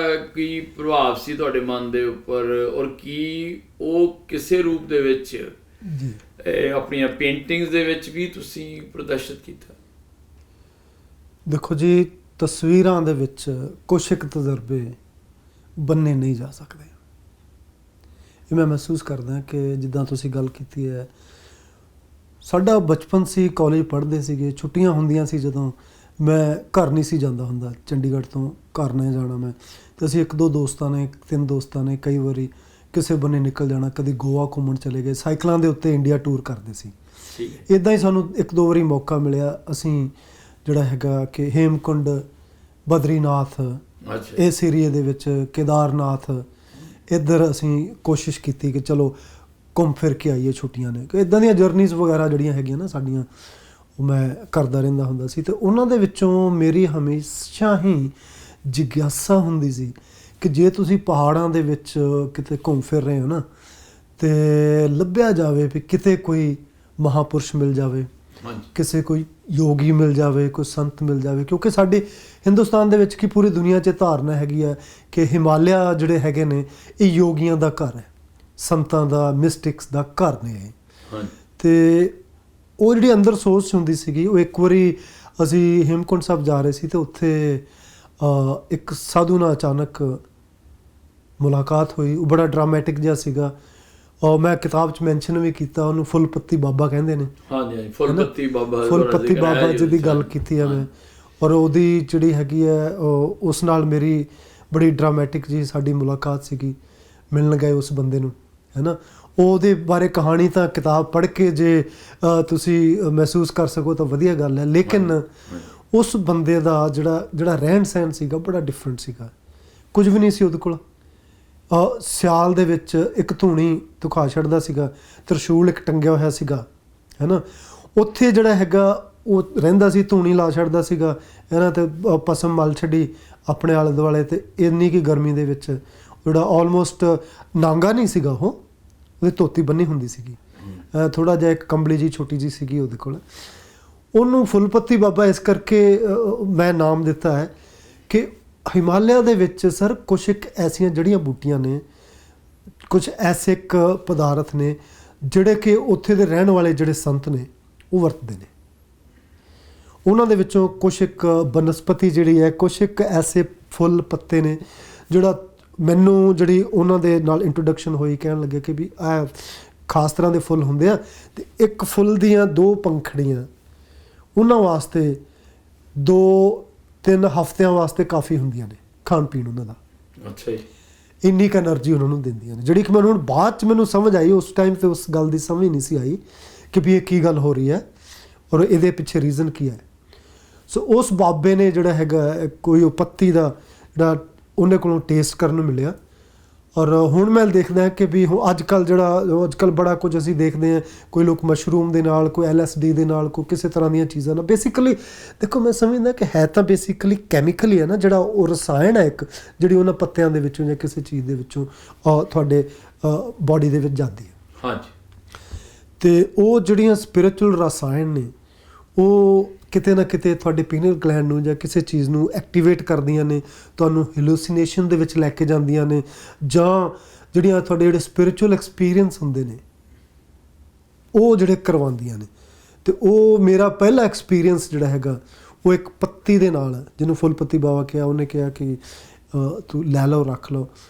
ਔਰ ਉਦੋਂ ਮੈਨੂੰ ਪਤਾ ਨਹੀਂ ਸੀਗਾ ਕਿ ਇਹ ਜਿਹੜਾ ਹੈਗਾ ਕਿਸੇ ਹੋਰ ਦੁਨੀਆ ਦੀ ਗੱਲ ਹੋ ਰਹੀ ਹੈ, ਸਪਿਰਿਚੁਅਲ ਵਰਲਡ ਦੀ ਗੱਲ ਹੋ ਰਹੀ ਹੈ, ਆਤਮਾ ਦੀ ਇੱਕ ਜਰਨੀ ਦੀ ਗੱਲ ਹੋ ਰਹੀ ਹੈ, ਬਿਯੋਂਡ ਦਾ ਫਿਜ਼ੀਕਲ ਪਲੇਨ, ਹੈ ਨਾ। ਉਹ ਜਿਹੜਾ ਸੀਗਾ ਉੱਧਰ। ਲੇਕਿਨ ਹੁਣ ਮੈਨੂੰ ਸਮਝ ਆਉਂਦੀ ਹੈ ਕਿ ਕਾਫੀ ਸਾਰੀਆਂ ਪ੍ਰੈਕਟਿਸਿਸ ਦੇ ਨਾਲ, ਲੋਕਾਂ ਦੇ ਨਾਲ ਮਿਲ ਕੇ, ਹੈ ਨਾ, ਜਾਂ ਹੋਰ ਜਿਹੜੇ ਅੱਜ ਕੱਲ੍ਹ ਲੋਕ ਜਿਹੜੇ ਪ੍ਰੈਕਟਿਸਿਸ ਕਰਵਾਉਂਦੇ ਨੇ, ਹੈ ਨਾ, ਅਤੇ ਉਹ ਦੈਟ ਵਾਜ਼ ਮਾਈ ਫਸਟ ਕਹਿ ਲਓ। ਉਹਨਾਂ ਤੋਂ ਪਹਿਲਾਂ ਵੀ ਕਿਸੇ ਇੱਕ ਸੰਤ ਨਾਲ ਮੇਰੀ ਮੁਲਾਕਾਤ ਹੋਈ ਸੀ, ਜਿਹੜੀ ਕਿ ਕੁੱਲੂ ਮਨਾਲੀ ਸਾਈਡ ਦੇ ਉੱਤੇ ਜਿਹੜੀ ਸੀਗੀ, ਹੈ ਨਾ। ਲੇਕਿਨ ਉਹ ਬੜੀ ਡਿਫਰੈਂਟ ਸੀਗੀ, ਉਹ ਐਜੂਕੇਸ਼ਨਲ ਸੀ, ਦੁਨੀਆ ਦੀ ਐਜੂਕੇਸ਼ਨ, ਕਿ ਸਮਾਧੀਆਂ ਕੀ ਨੇ, ਤੁਹਾਡਾ ਯੋਗਾ ਦੇ ਕੁਛ ਇੱਕ ਤੁਹਾਡੀਆਂ ਅੰਦਰ ਦੀਆਂ ਕਿਰਿਆਵਾਂ ਕਿੱਦਾਂ ਦੀਆਂ ਹੈਗੀਆਂ, ਉਹਦੀ ਇੰਟਰੋਡਕਸ਼ਨ ਸੀ। ਲੇਕਿਨ ਦਿਸ ਵਨ ਜਿਹੜੀ ਫੁੱਲਪੱਤੀ ਬਾਬਾ ਦਾ ਮੈਂ ਮੈਂਸ਼ਨ ਕੀਤਾ, ਦੈਟ ਵਾਜ਼ ਸਮਥਿੰਗ ਬਿਯੋਂਡ ਦਿਸ ਰੈਲਮ। ਠੀਕ ਹੈ। ਉਹ ਮੇਰਾ ਸੋਚਦਾ ਕਿ ਅੱਜ ਮੈਂ ਕਹਿਣਾ ਹੁੰਦਾ ਕਿ ਮੇਰਾ ਫਸਟ ਸਪਿਰਿਚੁਅਲ ਐਕਸਪੀਰੀਅੰਸ ਸੀਗਾ। ਕੀ ਤੁਸੀਂ ਉਸ ਸਪਿਰਿਚੁਅਲ ਐਕਸਪੀਰੀਅੰਸ ਤੋਂ ਬਾਅਦ ਜੀ ਉਹਦੇ ਮੁਤਲਕ ਹਾਂਜੀ ਕੋਈ ਪੇਂਟਿੰਗ ਵੀ ਬਣਾਈ? ਮੇਰੀਆਂ ਸਾਰੀਆਂ ਤਸਵੀਰਾਂ ਉਹਦੇ ਮੁਤਲਕ ਹੀ ਨੇ ਜੀ। ਕਿ ਉਹ ਜਿਹੜੀਆਂ ਤਸਵੀਰਾਂ ਨੇ ਨਾ, ਜਦੋਂ ਮੈਂ ਕੋਸ਼ਿਸ਼ ਕਰਦਾ ਕਿ ਜਿਹੜਾ ਮੇਰੇ ਸਾਹਮਣੇ ਦਿਖ ਰਿਹਾ ਮੈਂ ਉਹਨੂੰ ਪੇਂਟ ਨਹੀਂ ਕਰਦਾ। ਮੇਰੇ ਬਰਡ ਵੀ ਹੈ, ਜਦੋਂ ਮੈਂ ਬਣਾਉਣਾ ਤਾਂ ਪੂਰੀ ਡਿਟੇਲ ਨਹੀਂ ਬਣਾਉਂਦਾ, ਉਹ ਥੋੜ੍ਹੇ ਜਿਹੇ ਡਿਫਰੈਂਟ ਹੁੰਦੇ ਨੇ ਕਿ ਮੈਂ ਇਸ਼ਾਰਾ ਹੀ ਕਰ ਰਿਹਾ ਹੁੰਦਾ, ਇੱਕ ਐਜ਼ ਅ ਸਿੰਬਲ ਯੂਜ਼ ਕਰ ਰਿਹਾ। ਜੇ ਮੈਂ ਇੱਕ ਓਮਕਾਰ ਅੱਜ ਕੱਲ੍ਹ ਮੈਂ ਸ਼ੁਰੂ ਕੀਤਾ ਪੇਂਟਿੰਗ ਦੇ ਵਿੱਚ, ਕਿਉਂਕਿ ਲੋਕ ਰਿਲੇਟ ਕਰਦੇ ਨੇ ਸਿੰਬਲਸ ਦੇ ਨਾਲ, ਹੈ ਨਾ। ਲੇਕਿਨ ਮੈਂ ਸਿੱਧਾ ਇੱਕ ਓਮਕਾਰ ਵੀ ਲਿਖ ਦਿੱਤਾ। ਲੇਕਿਨ ਉਸ ਨੂੰ ਟਰਾਈ ਕੀਤਾ ਕਿ ਆਰਟਿਸਟਿਕ ਢੰਗ ਨਾਲ ਉਹਨੂੰ ਬੈਕਗਰਾਊਂਡ ਦੇ ਵਿੱਚ, ਲੈਂਡਸਕੇਪ ਦੇ ਵਿੱਚ ਮਰਜ ਕਰਕੇ, ਬਾਹਰ ਕੱਢ ਕੇ, ਕਿਤੇ ਗੋਲਡ ਲਾ ਕੇ, ਕਿਤੇ ਕੁਛ ਕਰਕੇ ਟੈਲੀਸਕੋਪਿੰਗ ਕੀਤੀ ਹੈ ਬਹੁਤ ਸਾਰੀਆਂ ਪੇਂਟਿੰਗਸ ਵਿੱਚ ਤੁਸੀਂ ਟਰਾਈ ਕੀਤਾ ਹੈ। ਕਿਉਂਕਿ ਆਰਟਿਸਟ ਐਕਸਪੈਰੀਮੈਂਟ ਹੀ ਕਰਦਾ ਨਾ ਸਾਰੀ ਜ਼ਿੰਦਗੀ, ਅਤੇ ਉਹ ਐਕਸਪੈਰੀਮੈਂਟ ਮੈਂ ਕਰਨ ਦੀ ਕੋਸ਼ਿਸ਼ ਕਰਦਾ। ਆਈ ਡੋਂਟ ਨੋ ਕਿ ਕਿੰਨਾ ਕੁ ਮੈਂ ਉੱਥੇ ਜਾ ਸਕਿਆ। ਜਿੱਦਾਂ ਮੈਂ ਪਹਿਲਾਂ ਵੀ ਤੁਹਾਡੇ ਨਾਲ ਅਰਜ਼ ਕੀਤੀ ਸੀਗੀ ਕਿ ਜਿਹੜਾ ਉਹ ਐਕਸਪੀਰੀਅੰਸ ਹੈ ਤੁਹਾਡੀ ਸਾਈਕੀ ਦਾ, ਉਹ ਹਿੱਸਾ ਜਿਹੜਾ ਹੈਗਾ ਨਾ, ਪੇਂਟ ਕਰਨਾ ਬੜਾ ਮੁਸ਼ਕਿਲ ਹੁੰਦਾ, ਕਿਉਂਕਿ ਉਹ ਗੱਲਾਂ ਵਿੱਚ ਵੀ ਨਹੀਂ, ਲਫ਼ਜ਼ਾਂ ਵਿੱਚ ਵੀ ਨਹੀਂ ਪਕੜਿਆ ਜਾ ਸਕਦਾ, ਹੈ ਨਾ। ਉਹ ਜਿਹੜਾ ਅਕਥ ਹੈ, ਉਹ ਜਿਹੜਾ ਨਾ ਜਿਹਨੂੰ ਕਹਿ ਰਹੇ ਕਿ ਤੁਸੀਂ ਅਲਿਖ ਹੈ, ਲਿਖਿਆ ਨਹੀਂ ਜਾ ਸਕਦਾ। ਅੱਲੋ ਅਲਖ ਨਾ ਜਾਈ ਲਿਖਿਆ, ਗੁੜ ਗੁਰ ਦੀਨਾ ਮੀਠਾ, ਕਹੈ ਕਬੀਰ ਮੇਰੀ ਸੰਕਾ ਨਾਠੀ, ਪੁਰਖ ਨਿਰੰਜਨ ਡੀਠਾ। ਜਾਂ ਅਲਖ ਨਿਰੰਜਨ, ਇਹ ਜਿਹੜੀਆਂ ਆ ਸਾਡੀਆਂ ਚਮੜੇ ਦੀਆਂ ਅੱਖਾਂ ਨੇ, ਇਹਦੇ ਬਗੈਰ ਜਿਹੜੀਆਂ ਸਾਨੂੰ ਅੰਦਰ ਦੀਆਂ ਜਿੱਦਾਂ ਜਿਹੜਾ ਮਹਿਸੂਸ ਹੁੰਦਾ ਹੈ ਨਾ, ਉਹ ਜਿਹੜੀਆਂ ਚੀਜ਼ਾਂ ਮੈਂ ਸੋਚਦਾ ਕਿ ਬੜਾ ਮੁਸ਼ਕਿਲ ਹੈ ਕੈਨਵਸ ਦੇ ਉੱਤੇ ਪੇਂਟ ਕਰਨਾ ਉਸਨੂੰ। ਠੀਕ ਹੈ ਜੀ, ਬਿਲਕੁਲ ਸਹੀ ਹੈ। ਇੱਕ ਮਾਈਂਡ 'ਚ ਬਾਰ-ਬਾਰ ਗੱਲ ਆ ਰਹੀ ਹੈ ਜਸਵੰਤ ਜੀ, ਜੇ ਤੁਸੀਂ ਮੈਨੂੰ ਪੁੱਛਣ ਦੀ ਇਜਾਜ਼ਤ ਦਿਓ, ਕਿ ਤੁਹਾਡੀ ਆਟੋਬਾਇਓਗ੍ਰਾਫੀ ਦੇ ਮੁਤਾਬਕ ਜ਼ਿੰਦਗੀ ਵਿੱਚ ਤੁਸੀਂ ਕਈ ਕੁਛ ਦੇਖਿਆ ਜੀ, ਮਤਲਬ ਪੂਰੀ ਤਰ੍ਹਾਂ ਤੁਸੀਂ ਜ਼ਿੰਦਗੀ ਹੰਡਾਈ ਹੈ। ਕੀ ਇਹਨਾਂ ਰੁਝੇਵਿਆਂ ਦਾ ਜਿਹੜਾ ਉਹ ਅਸਰ ਪੋਜ਼ਿਟਿਵ ਜਾਂ ਨੈਗੇਟਿਵ ਜਾਂ ਨਿਊਟਰਲ ਤੁਹਾਡੀਆਂ ਪੇਂਟਿੰਗਸ 'ਤੇ ਪਿਆ? ਤੁਸੀਂ ਬੜੇ ਕਮਾਲ ਦੇ ਸਵਾਲ ਕਰ ਰਹੇ ਹੋ ਜੀ। ਬੜੀ ਮੁਸ਼ਕਿਲ ਹੋ ਜਾਂਦਾ ਕਈ ਵਾਰੀ, ਕਿਉਂਕਿ ਜਦ ਤੱਕ ਅਸੀਂ ਬੈਠਦੇ ਨਹੀਂ, ਜ਼ਿੰਦਗੀ ਨੂੰ ਐਨਾਲਿਸਿਸ ਨਹੀਂ ਕਰਦੇ, ਜ਼ਿੰਦਗੀ ਦਾ ਆਪਣੇ ਪਿੱਛੇ ਨੂੰ ਤੁਸੀਂ ਨਹੀਂ ਘੋਖਦੇ। ਮੇਰੇ ਲਈ ਹਰ ਪਲ ਇੱਕ ਸਿੱਖਣ ਦਾ ਪਲ ਹੈ। ਮੈਂ ਦੂਸਰਿਆਂ ਦੇ ਤਜਰਬੇ ਨਾਲੋਂ, ਮੈਂ ਕਹਿੰਦਾ ਹੁੰਦਾ, ਮੇਰੇ ਘਰ ਦੇ ਵੀ ਕਹਿੰਦੇ ਹੁੰਦੇ ਕਿ ਤੁਸੀਂ ਦੂਸਰਿਆਂ ਤੋਂ ਵੀ ਕੁਝ ਸਿੱਖ ਲਿਆ ਕਰੋ, ਹੈ ਨਾ। ਹਰ ਵਾਰੀ ਤੁਸੀਂ ਵੀਲ ਆਪਣਾ ਹੀ ਬਣਾਉਂਦੇ ਆ, ਹਰ ਵਾਰੀ ਦੁਬਾਰਾ ਵੀਲ ਬਣਾਉਂਦੇ ਆ। ਉਹ ਤਜਰਬਿਆਂ ਤੋਂ ਬੜਾ ਕੁਝ ਸਿੱਖਣ ਨੂੰ ਮਿਲਿਆ ਜੀ। ਠੀਕ ਹੈ ਜੀ। ਲੇਕਿਨ ਇੱਕ ਚੀਜ਼ ਹੋਰ ਹੈਗੀ ਹੈ ਕਿ ਜਿੱਦਾਂ ਕਹਿੰਦੇ ਹੁੰਦੇ ਆ ਨਾ ਕਿ ਗੁਰੂ ਸਾਹਿਬ ਬੜਾ ਵਧੀਆ ਕਹਿੰਦੇ ਨੇ, ਮੈਨੂੰ ਹੁਣ ਸ਼ਬਦ ਯਾਦ ਨਹੀਂ ਆ ਰਿਹਾ, ਕਿ ਨੱਕ ਨੱਥ ਹਾਂਜੀ ਖਸਮ ਹੱਥ, ਇੱਦਾਂ ਇੱਕ ਸ਼ਬਦ ਹੈ ਕਿ ਰਿਜ਼ਕ ਧੱਕੇ ਦੇ ਜਹਾਂ ਦਾਣੇ ਤਹਾਂ ਖਾਣੇ ਨਾਨਕਾ ਸੱਚੇ। ਮੇਰੀ ਜ਼ਿੰਦਗੀ ਤਾਂ ਜਿਹੜੀ ਹੈਗੀ ਹੈ ਨਾ, ਉਹ ਦਾਣੇ ਪਾਣੀ ਦਾ ਚੱਕਰ ਹੀ ਸੀਗਾ। ਪਿੰਡ ਦੇ ਵਿੱਚ ਮੈਨੂੰ ਨਹੀਂ ਸੀ ਪਤਾ ਕਿ ਮੈਂ ਪੇਂਟਰ ਬਣਨਾ ਹੈ। ਪਿੰਡ ਦੇ ਵਿੱਚੋਂ ਮੈਨੂੰ ਨਹੀਂ ਸੀ ਪਤਾ ਕਿ ਮੈਂ ਚੰਡੀਗੜ੍ਹ ਜਾ ਕੇ ਐਜੂਕੇਸ਼ਨ ਕਰਨੀ ਹੈ। ਮਾਤਾ ਪਿਤਾ ਮੇਰੇ ਮਸਾਂ ਹੀ ਮਾੜਾ ਮੋਟਾ ਊੜਾ ਐੜਾ ਹੀ ਜਾਣਦੇ ਨੇ ਕਿ ਮੈਂ ਕਿਸੇ ਯੂਨੀਵਰਸਿਟੀ ਜਾ ਕੇ ਯੂਨੀਵਰਸਿਟੀਆਂ ਟੌਪ ਵੀ ਕਰਨੀਆਂ ਨੇ। ਫਿਰ ਉਹਨਾਂ ਯੂਨੀਵਰਸਿਟੀਆਂ ਜਾਂ ਕਾਲਜਿਸ ਦੇ ਵਿੱਚ ਪੜ੍ਹਾਉਣਾ ਵੀ ਹੈ ਉਹਨਾਂ ਸਟੂਡੈਂਟਸ ਨੂੰ ਜਿਹੜੇ ਯੂਨੀਵਰਸਿਟੀਆਂ 'ਚ ਪੜ੍ਹਦੇ ਆ। ਕੋਈ ਪਤਾ ਨਹੀਂ ਸੀ। ਉਸ ਤੋਂ ਬਾਅਦ ਦੁਨੀਆ ਦਾ ਭ੍ਰਮਣ ਕਰਨਾ ਹੈ ਕਦੀ ਸੋਚਿਆ ਹੀ ਨਹੀਂ ਸੀ। ਪਰ ਅੰਦਰ ਤੁਹਾਡੇ ਇੱਕ ਨਾ ਜਿਹੜਾ ਤੁਹਾਡਾ ਇਨਰ ਸੈਲਫ ਹੁੰਦਾ, ਉਹ ਅਗਰੈਸਿਵਲੀ ਤੁਹਾਨੂੰ ਨਾ ਕੁਛ ਛੇੜਦਾ ਰਹਿੰਦਾ, ਅੰਦਰੋਂ ਤੋਰਦਾ ਰਹਿੰਦਾ। ਅਸੀਂ ਤਾਂ ਸੋਚਦੇ ਹਾਂ, ਹਰ ਜਗ੍ਹਾ ਸੋਚਦੇ ਹਾਂ ਯਾਰ ਇਹ ਠੀਕ ਹੈ, ਇੱਥੇ ਜੌਬ ਮਿਲ ਗਈ, ਦੈਟਸ ਇਟ, ਬੈਠੋ ਮਜ਼ੇ ਕਰੋ। ਲੇਕਿਨ ਮੇਰੇ ਨਾਲ ਇੱਦਾਂ ਨਹੀਂ ਸੀ। ਮੈਨੂੰ ਅੰਦਰੋਂ ਕੁਛ ਨਾ ਕੁਛ ਬੌਦਰ ਜ਼ਰੂਰ ਕਰਦਾ ਰਹਿੰਦਾ ਸੀਗਾ। ਆਮ ਲੋਕਾਂ ਵਾਂਗੂ ਮੇਰੇ ਫਾਦਰ ਬੜੇ ਨਾਰਾਜ਼ ਸੀਗੇ ਕਿ ਯਾਰ ਤੈਨੂੰ ਗਵਰਨਮੈਂਟ ਦੀ ਜੌਬ ਮਿਲ ਗਈ ਸੀ, ਗਵਰਨਮੈਂਟ ਨਾਲ ਤੂੰ ਉਹ ਵੀ ਇੱਕ ਪ੍ਰੋਫੈਸਰ ਬਣ ਗਿਆ, ਤੇਰੀ ਗਜ਼ਟਡ ਪੋਸਟ ਹੈ, ਮੂਰਖਾ ਤੂੰ ਛੱਡ ਕੇ ਬਾਹਰ ਚਲੇ ਗਿਆ। ਪਰ ਮੈਂ ਹੁਣ ਸੋਚਦਾ ਜੀ ਕਿ ਮੇਰੀ ਜਰਨੀ ਦਾ ਜਿਹੜੀ ਕਿਤੇ ਵੀ ਰਿਹਾ, ਜਿੱਥੋਂ ਦਾ ਵੀ ਹੈਗਾ, ਜੋ ਉਹਦਾ ਐਕਸਪੀਰੀਅੰਸ ਹੈ, ਉਹ ਮੈਨੂੰ ਹੁਣ ਵੀ ਬੜਾ ਰੋਮਾਂਚਿਤ ਕਰਦਾ ਹੈ, ਬੜਾ ਆਨੰਦਿਤ ਕਰਦਾ ਹੈ। ਔਰ ਆਲਵੇਜ਼ ਜਿਹੜੀਆਂ ਚੀਜ਼ਾਂ ਕਈ ਵਾਰੀ ਅਸੀਂ ਸੋਚਦੇ ਹਾਂ ਕਿ ਉਸ ਵੇਲੇ ਬਹੁਤ ਮਾੜੀਆਂ ਸੀਗੀਆਂ। ਕੁਛ ਇੱਕ ਦੋਸਤਾਂ ਦਾ ਮੈਂ ਜ਼ਿਕਰ ਕੀਤਾ, ਜਦੋਂ ਸੋਚਦਾ ਕਿ ਉਹਨਾਂ ਨੇ ਮੈਨੂੰ ਬੜਾ ਤੰਗ ਕੀਤਾ, ਲੜਾਈ ਝਗੜੇ ਹੁੰਦੇ ਰਹਿੰਦੇ ਨੇ, ਉਸ ਵੇਲੇ ਸੋਚਦਾ ਸੀ ਤੰਗ ਕੀਤਾ। ਲੇਕਿਨ ਅੱਜ ਮੈਂ ਸੋਚਦਾ ਕਿ ਜੇ ਮੇਰੀ ਲਾਈਫ ਵਿੱਚ ਉਹ ਮਿੱਤਰ ਨਾ ਆਏ ਹੁੰਦੇ, ਹੈ ਨਾ, ਤੇ ਅੱਜ ਮੇਰੀ ਇਹ ਲਾਈਫ ਜਿਹੜੀ ਇੱਦਾਂ ਦੀ ਨਹੀਂ ਹੁੰਦੀ। ਸੋ ਜ਼ਿੰਦਗੀ ਨੇ ਬਹੁਤ ਕੁਝ ਸਿਖਾਇਆ ਜੀ, ਇਹਨਾਂ ਜਰਨੀਆਂ ਨੇ ਬਹੁਤ ਕੁਝ ਸਿਖਾਇਆ। ਇਸੇ ਕਰਕੇ ਮੈਂ ਕੋਸ਼ਿਸ਼ ਕੀਤੀ ਸੀ ਕਿ ਜੇ ਇਸ ਨੂੰ ਮੈਂ ਕਲਮਬੰਦ ਕਰ ਸਕਦਾ ਇਹਨਾਂ ਗੱਪਾਂ ਛੱਪਾਂ ਨੂੰ। ਹਾਲਾਂਕਿ 10% 5% ਹੀ ਹੈ ਜੋ ਲਿਖਿਆ ਇਹਦੇ ਵਿੱਚ, ਲੇਕਿਨ ਹਾਲੇ ਵੀ ਬੜਾ ਜਿਹੜਾ ਹੈਗਾ ਲਾਈਫ ਦਾ ਜਿਹੜਾ ਰੋਮਾਂਚਿਤ ਹਿੱਸਾ ਹੈ ਨਾ, ਜਿਹੜਾ ਇਹ ਮੈਨੂੰ ਸਾਰੀ ਜਰਨੀ ਜਿਹੜੀ ਹੈ, ਜਦੋਂ ਬੈਠ ਕੇ ਲੇਖਾ ਜੋਖਾ ਕਰਦੇ ਹਾਂ, ਕੋਈ ਰਿਗਰੈਟ ਨਹੀਂ ਸਰ ਲਾਈਫ 'ਚ। ਠੀਕ ਹੈ। ਕੋਈ ਇਹ ਨਹੀਂ ਲੱਗਦਾ ਕਿ ਉਸ ਵੇਲੇ ਯਾਰ ਮੈਂ ਆਹ ਗਲਤੀ ਕਰਦੀ, ਜੇ ਇੱਦਾਂ ਕਰ ਦਿੰਦਾ ਤਾਂ ਚੰਗਾ ਹੁੰਦਾ। ਹੋਤਾ ਤਾਂ ਵਹੀ ਹੈ ਨਾ ਜੋ ਉਹ ਚਾਹੁੰਦਾ ਹੈ। ਜਦੋਂ ਅਸੀਂ ਆਪਣੇ ਆਪ ਨੂੰ ਪਰੇ ਕਰਕੇ ਜਿਹੜਾ ਅੰਦਰ ਕਲੰਦਰ ਹੈ ਤੁਹਾਡੇ, ਉਹ ਜਿਹੜੇ ਕਲਾ ਵਰਸਾ ਰਿਹਾ, ਉਹਦੇ ਨਾਲ ਨੱਚਣਾ ਸ਼ੁਰੂ ਕਰ ਦਿੰਦੇ ਹਾਂ। ਹਾਂਜੀ, ਨੱਕ ਨੱਥ ਖਸਮ ਹੱਥ, ਜੇ ਉਸ ਖਸਮ ਦੇ ਹੱਥ ਸਾਡੀ ਨੱਥ ਹੈ, ਉਹਦੇ ਰੱਸੀ ਪਕੜੀ ਹੋਈ ਹੈ, ਫਿਰ ਤਾਂ ਹਰ ਹਾਲਤ ਵਿੱਚ ਅਸੀਂ ਆਨੰਦਿਤ ਹੀ ਹਾਂ ਨਾ। ਹਾਂਜੀ, ਬੁੱਲੇ ਸ਼ਾਹ ਵੀ ਫਿਰ ਨੱਚਣ ਲੱਗ ਜਾਂਦੇ ਆ ਆਪਣੇ ਗੁਰੂ ਨੂੰ ਮਨਾਉਣ ਦੇ ਲਈ। ਤੇ ਵੈਸੇ ਇਹ ਜਿਹੜੀ ਹੈਗੀ ਆ, ਇਹ ਪ੍ਰਭਾਵ ਆ ਜਿਹੜੇ ਤੁਹਾਡੇ ਰੂਹ ਦੇ ਉੱਪਰ ਜੀ। ਤੁਸੀਂ ਕਹਿੰਦੇ ਕਿ ਮੈਨੂੰ ਕੋਈ ਰਿਗਰੈਟ ਨਹੀਂ ਜੀ, ਤੇ ਵੈਸੇ ਰਿਗਰੈਟ ਹੋਣਾ ਵੀ ਨਹੀਂ ਚਾਹੀਦਾ। ਕਿ ਜਿਸ ਤਰ੍ਹਾਂ ਕਿਸੇ ਨੇ ਲਿਖਿਆ ਹੈ ਕਿ ਤੇਰੇ ਗੁਨਾਹ ਵੀ ਹੈ ਦਾਤ ਕੇ ਕਾबिल, तेरे गुनाह भी हैं दाद के काबिल, वाह वाह, तुझे कभी कब से अफसोस मलते नहीं देखा। क्या बात है। जे रिग्रेट हैगे भी है, रिग्रेट नहीं करना। जे कोई गलत हो भी गया, बिल्कुल सही तो नहीं होना ना किसी कोलों भी, खास करके क्रिएटिव राइटर कोलों बिल्कुल ठीक नहीं होना, बिल्कुल परफेक्ट नहीं होना। ਤੇ ਮੈਂ ਤੁਹਾਨੂੰ ਇਹ ਬੇਨਤੀ ਕਰੂੰਗਾ ਅਖੀਰ 'ਚ ਜੀ ਕਿ ਜਿਹੜੇ ਤੁਹਾਡੇ ਪ੍ਰਭਾਵ ਆ ਤੁਹਾਡੀ ਰੂਹ ਤੇ, ਜਿਸ ਤਰ੍ਹਾਂ ਤੁਸੀਂ ਕਹਿੰਦੇ ਮੈਨੂੰ ਕੋਈ ਰਿਗਰੈਟ ਨਹੀਂ ਜੀ, ਕਈ ਤੁਹਾਡੀਆਂ ਸਕਸੈਸਿਸ ਵੀ ਹੈਗੀਆਂ, ਕਈ ਜਿਹੜਾ ਤੁਸੀਂ ਕਹਿੰਦੇ ਕਿ ਫੇਲਰਸ ਵੀ ਹੈਗੀਆਂ ਜੀ, ਤੇ ਉਹਨਾਂ ਨੂੰ ਜੇ ਤੁਸੀਂ ਕਲਮਬੱਧ ਕਰ ਸਕੋ ਜੀ, ਤਾਂ ਉਹ ਸਾਡੇ ਵਰਗਿਆਂ ਲਈ ਤਾਂ ਇੱਕ ਬਹੁਤ ਵਧੀਆ ਇੱਕ ਐਕਸਪੀਰੀਅੰਸ ਹੋਣਾ। ਉਹਨਾਂ ਨੂੰ ਪੜ੍ਹ ਕੇ ਅਸੀਂ ਵੀ ਸਿੱਖਾਂਗੇ, ਸਾਡੀ ਆਡੀਅנס ਨੂੰ ਵੀ ਇਹ ਮੌਕਾ ਮਿਲਣਾ ਆ ਕਿ ਜੇ ਉਹ ਇੱਕ ਆਰਟਿਸਟ ਦੇ ਵਿੱਚ, ਜਿਹੜੇ ਆਰਟਿਸਟ ਦੇ ਮਨ ਵਿੱਚ ਜਿਹੜੇ ਚੱਲਦੇ ਹੁੰਦੇ ਆ ਵੇਗ, ਹਾਂਜੀ ਹਾਂਜੀ ਹਾਂਜੀ ਹਾਂਜੀ, ਉਹਨਾਂ ਨੂੰ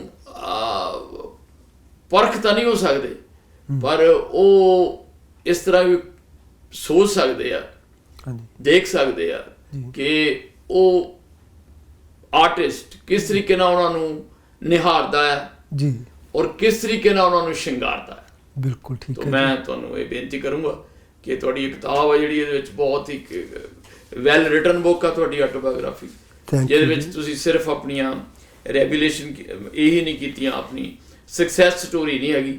ਆਮ ਲੋਕ ਆਪਣੀ ਪ੍ਰੇਜ਼ ਹੀ ਕਰਦੇ ਰਹਿੰਦੇ ਆ, ਪਰ ਇਹਦੇ ਵਿੱਚ ਤੁਸੀਂ ਸਾਰਾ ਹੀ ਕੁਛ, ਜਿਹਨੂੰ ਅਸੀਂ ਕਹਿ ਸਕਦੇ ਹਾਂ ਵਾਟਸ ਐਂਡ ਆਲ, ਸਭ ਕੁਛ ਹੀ ਦੱਸ ਦਿੱਤਾ ਹੈ।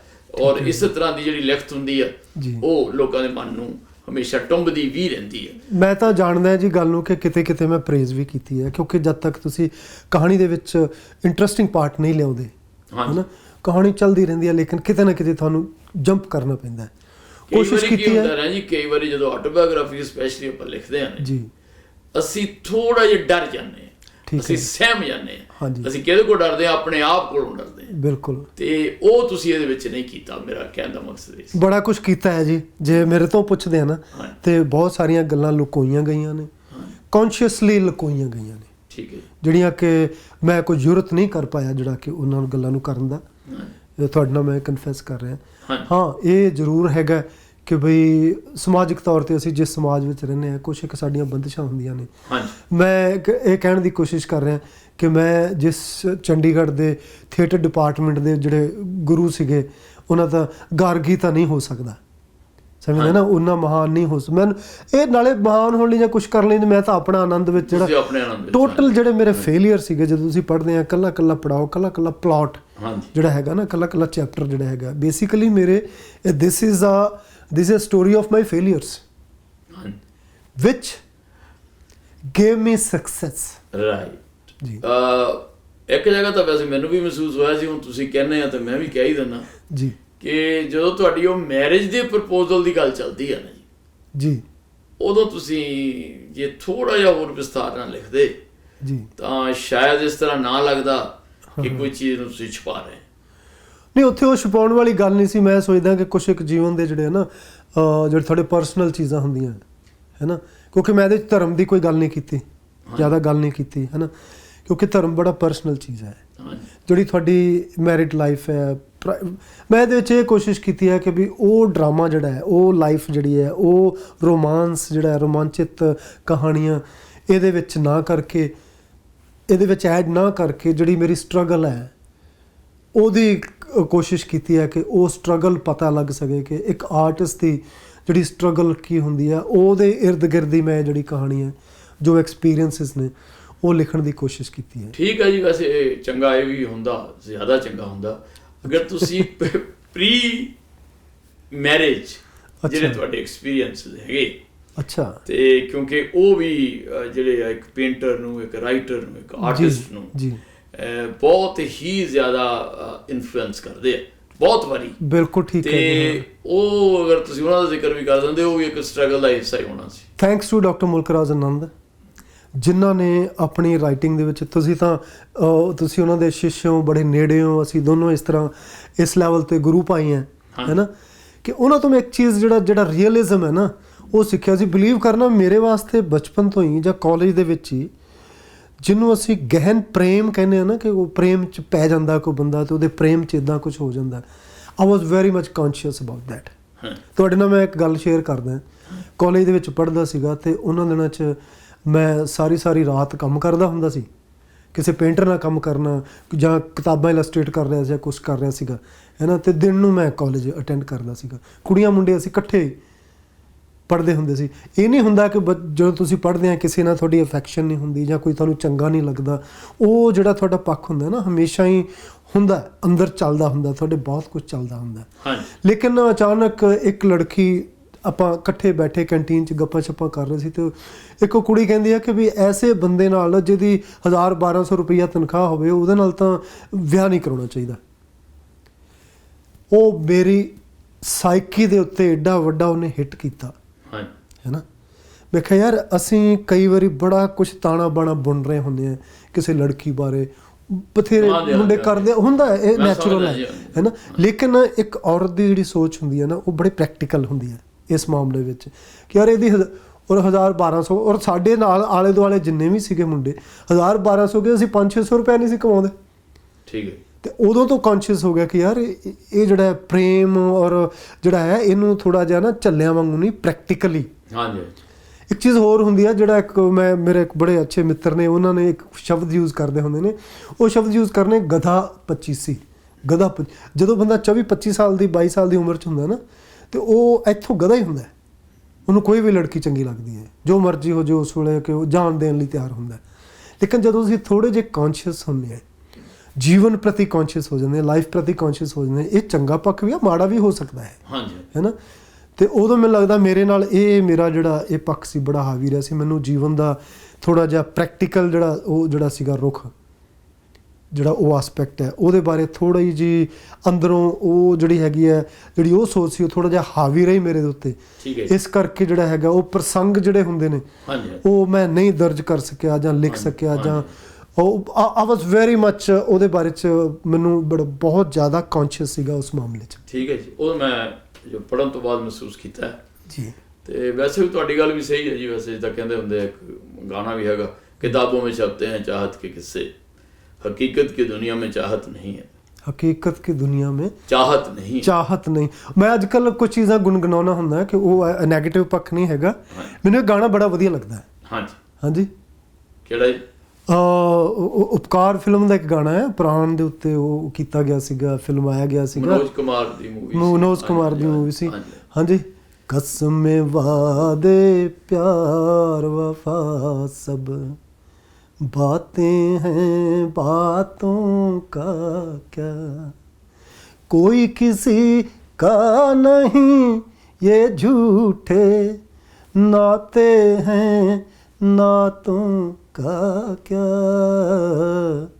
कसमें वादे प्यार वफा सब बातें हैं बातों का क्या। सो ਅਸਲੀਅਤ ਵਿੱਚ ਸਾਨੂੰ ਪਤਾ ਹੁੰਦਾ ਕਿ ਵੀ ਇਕੱਲੇ ਆਏ ਆ, ਇਕੱਲੇ ਜਾਣਾ ਸਰ।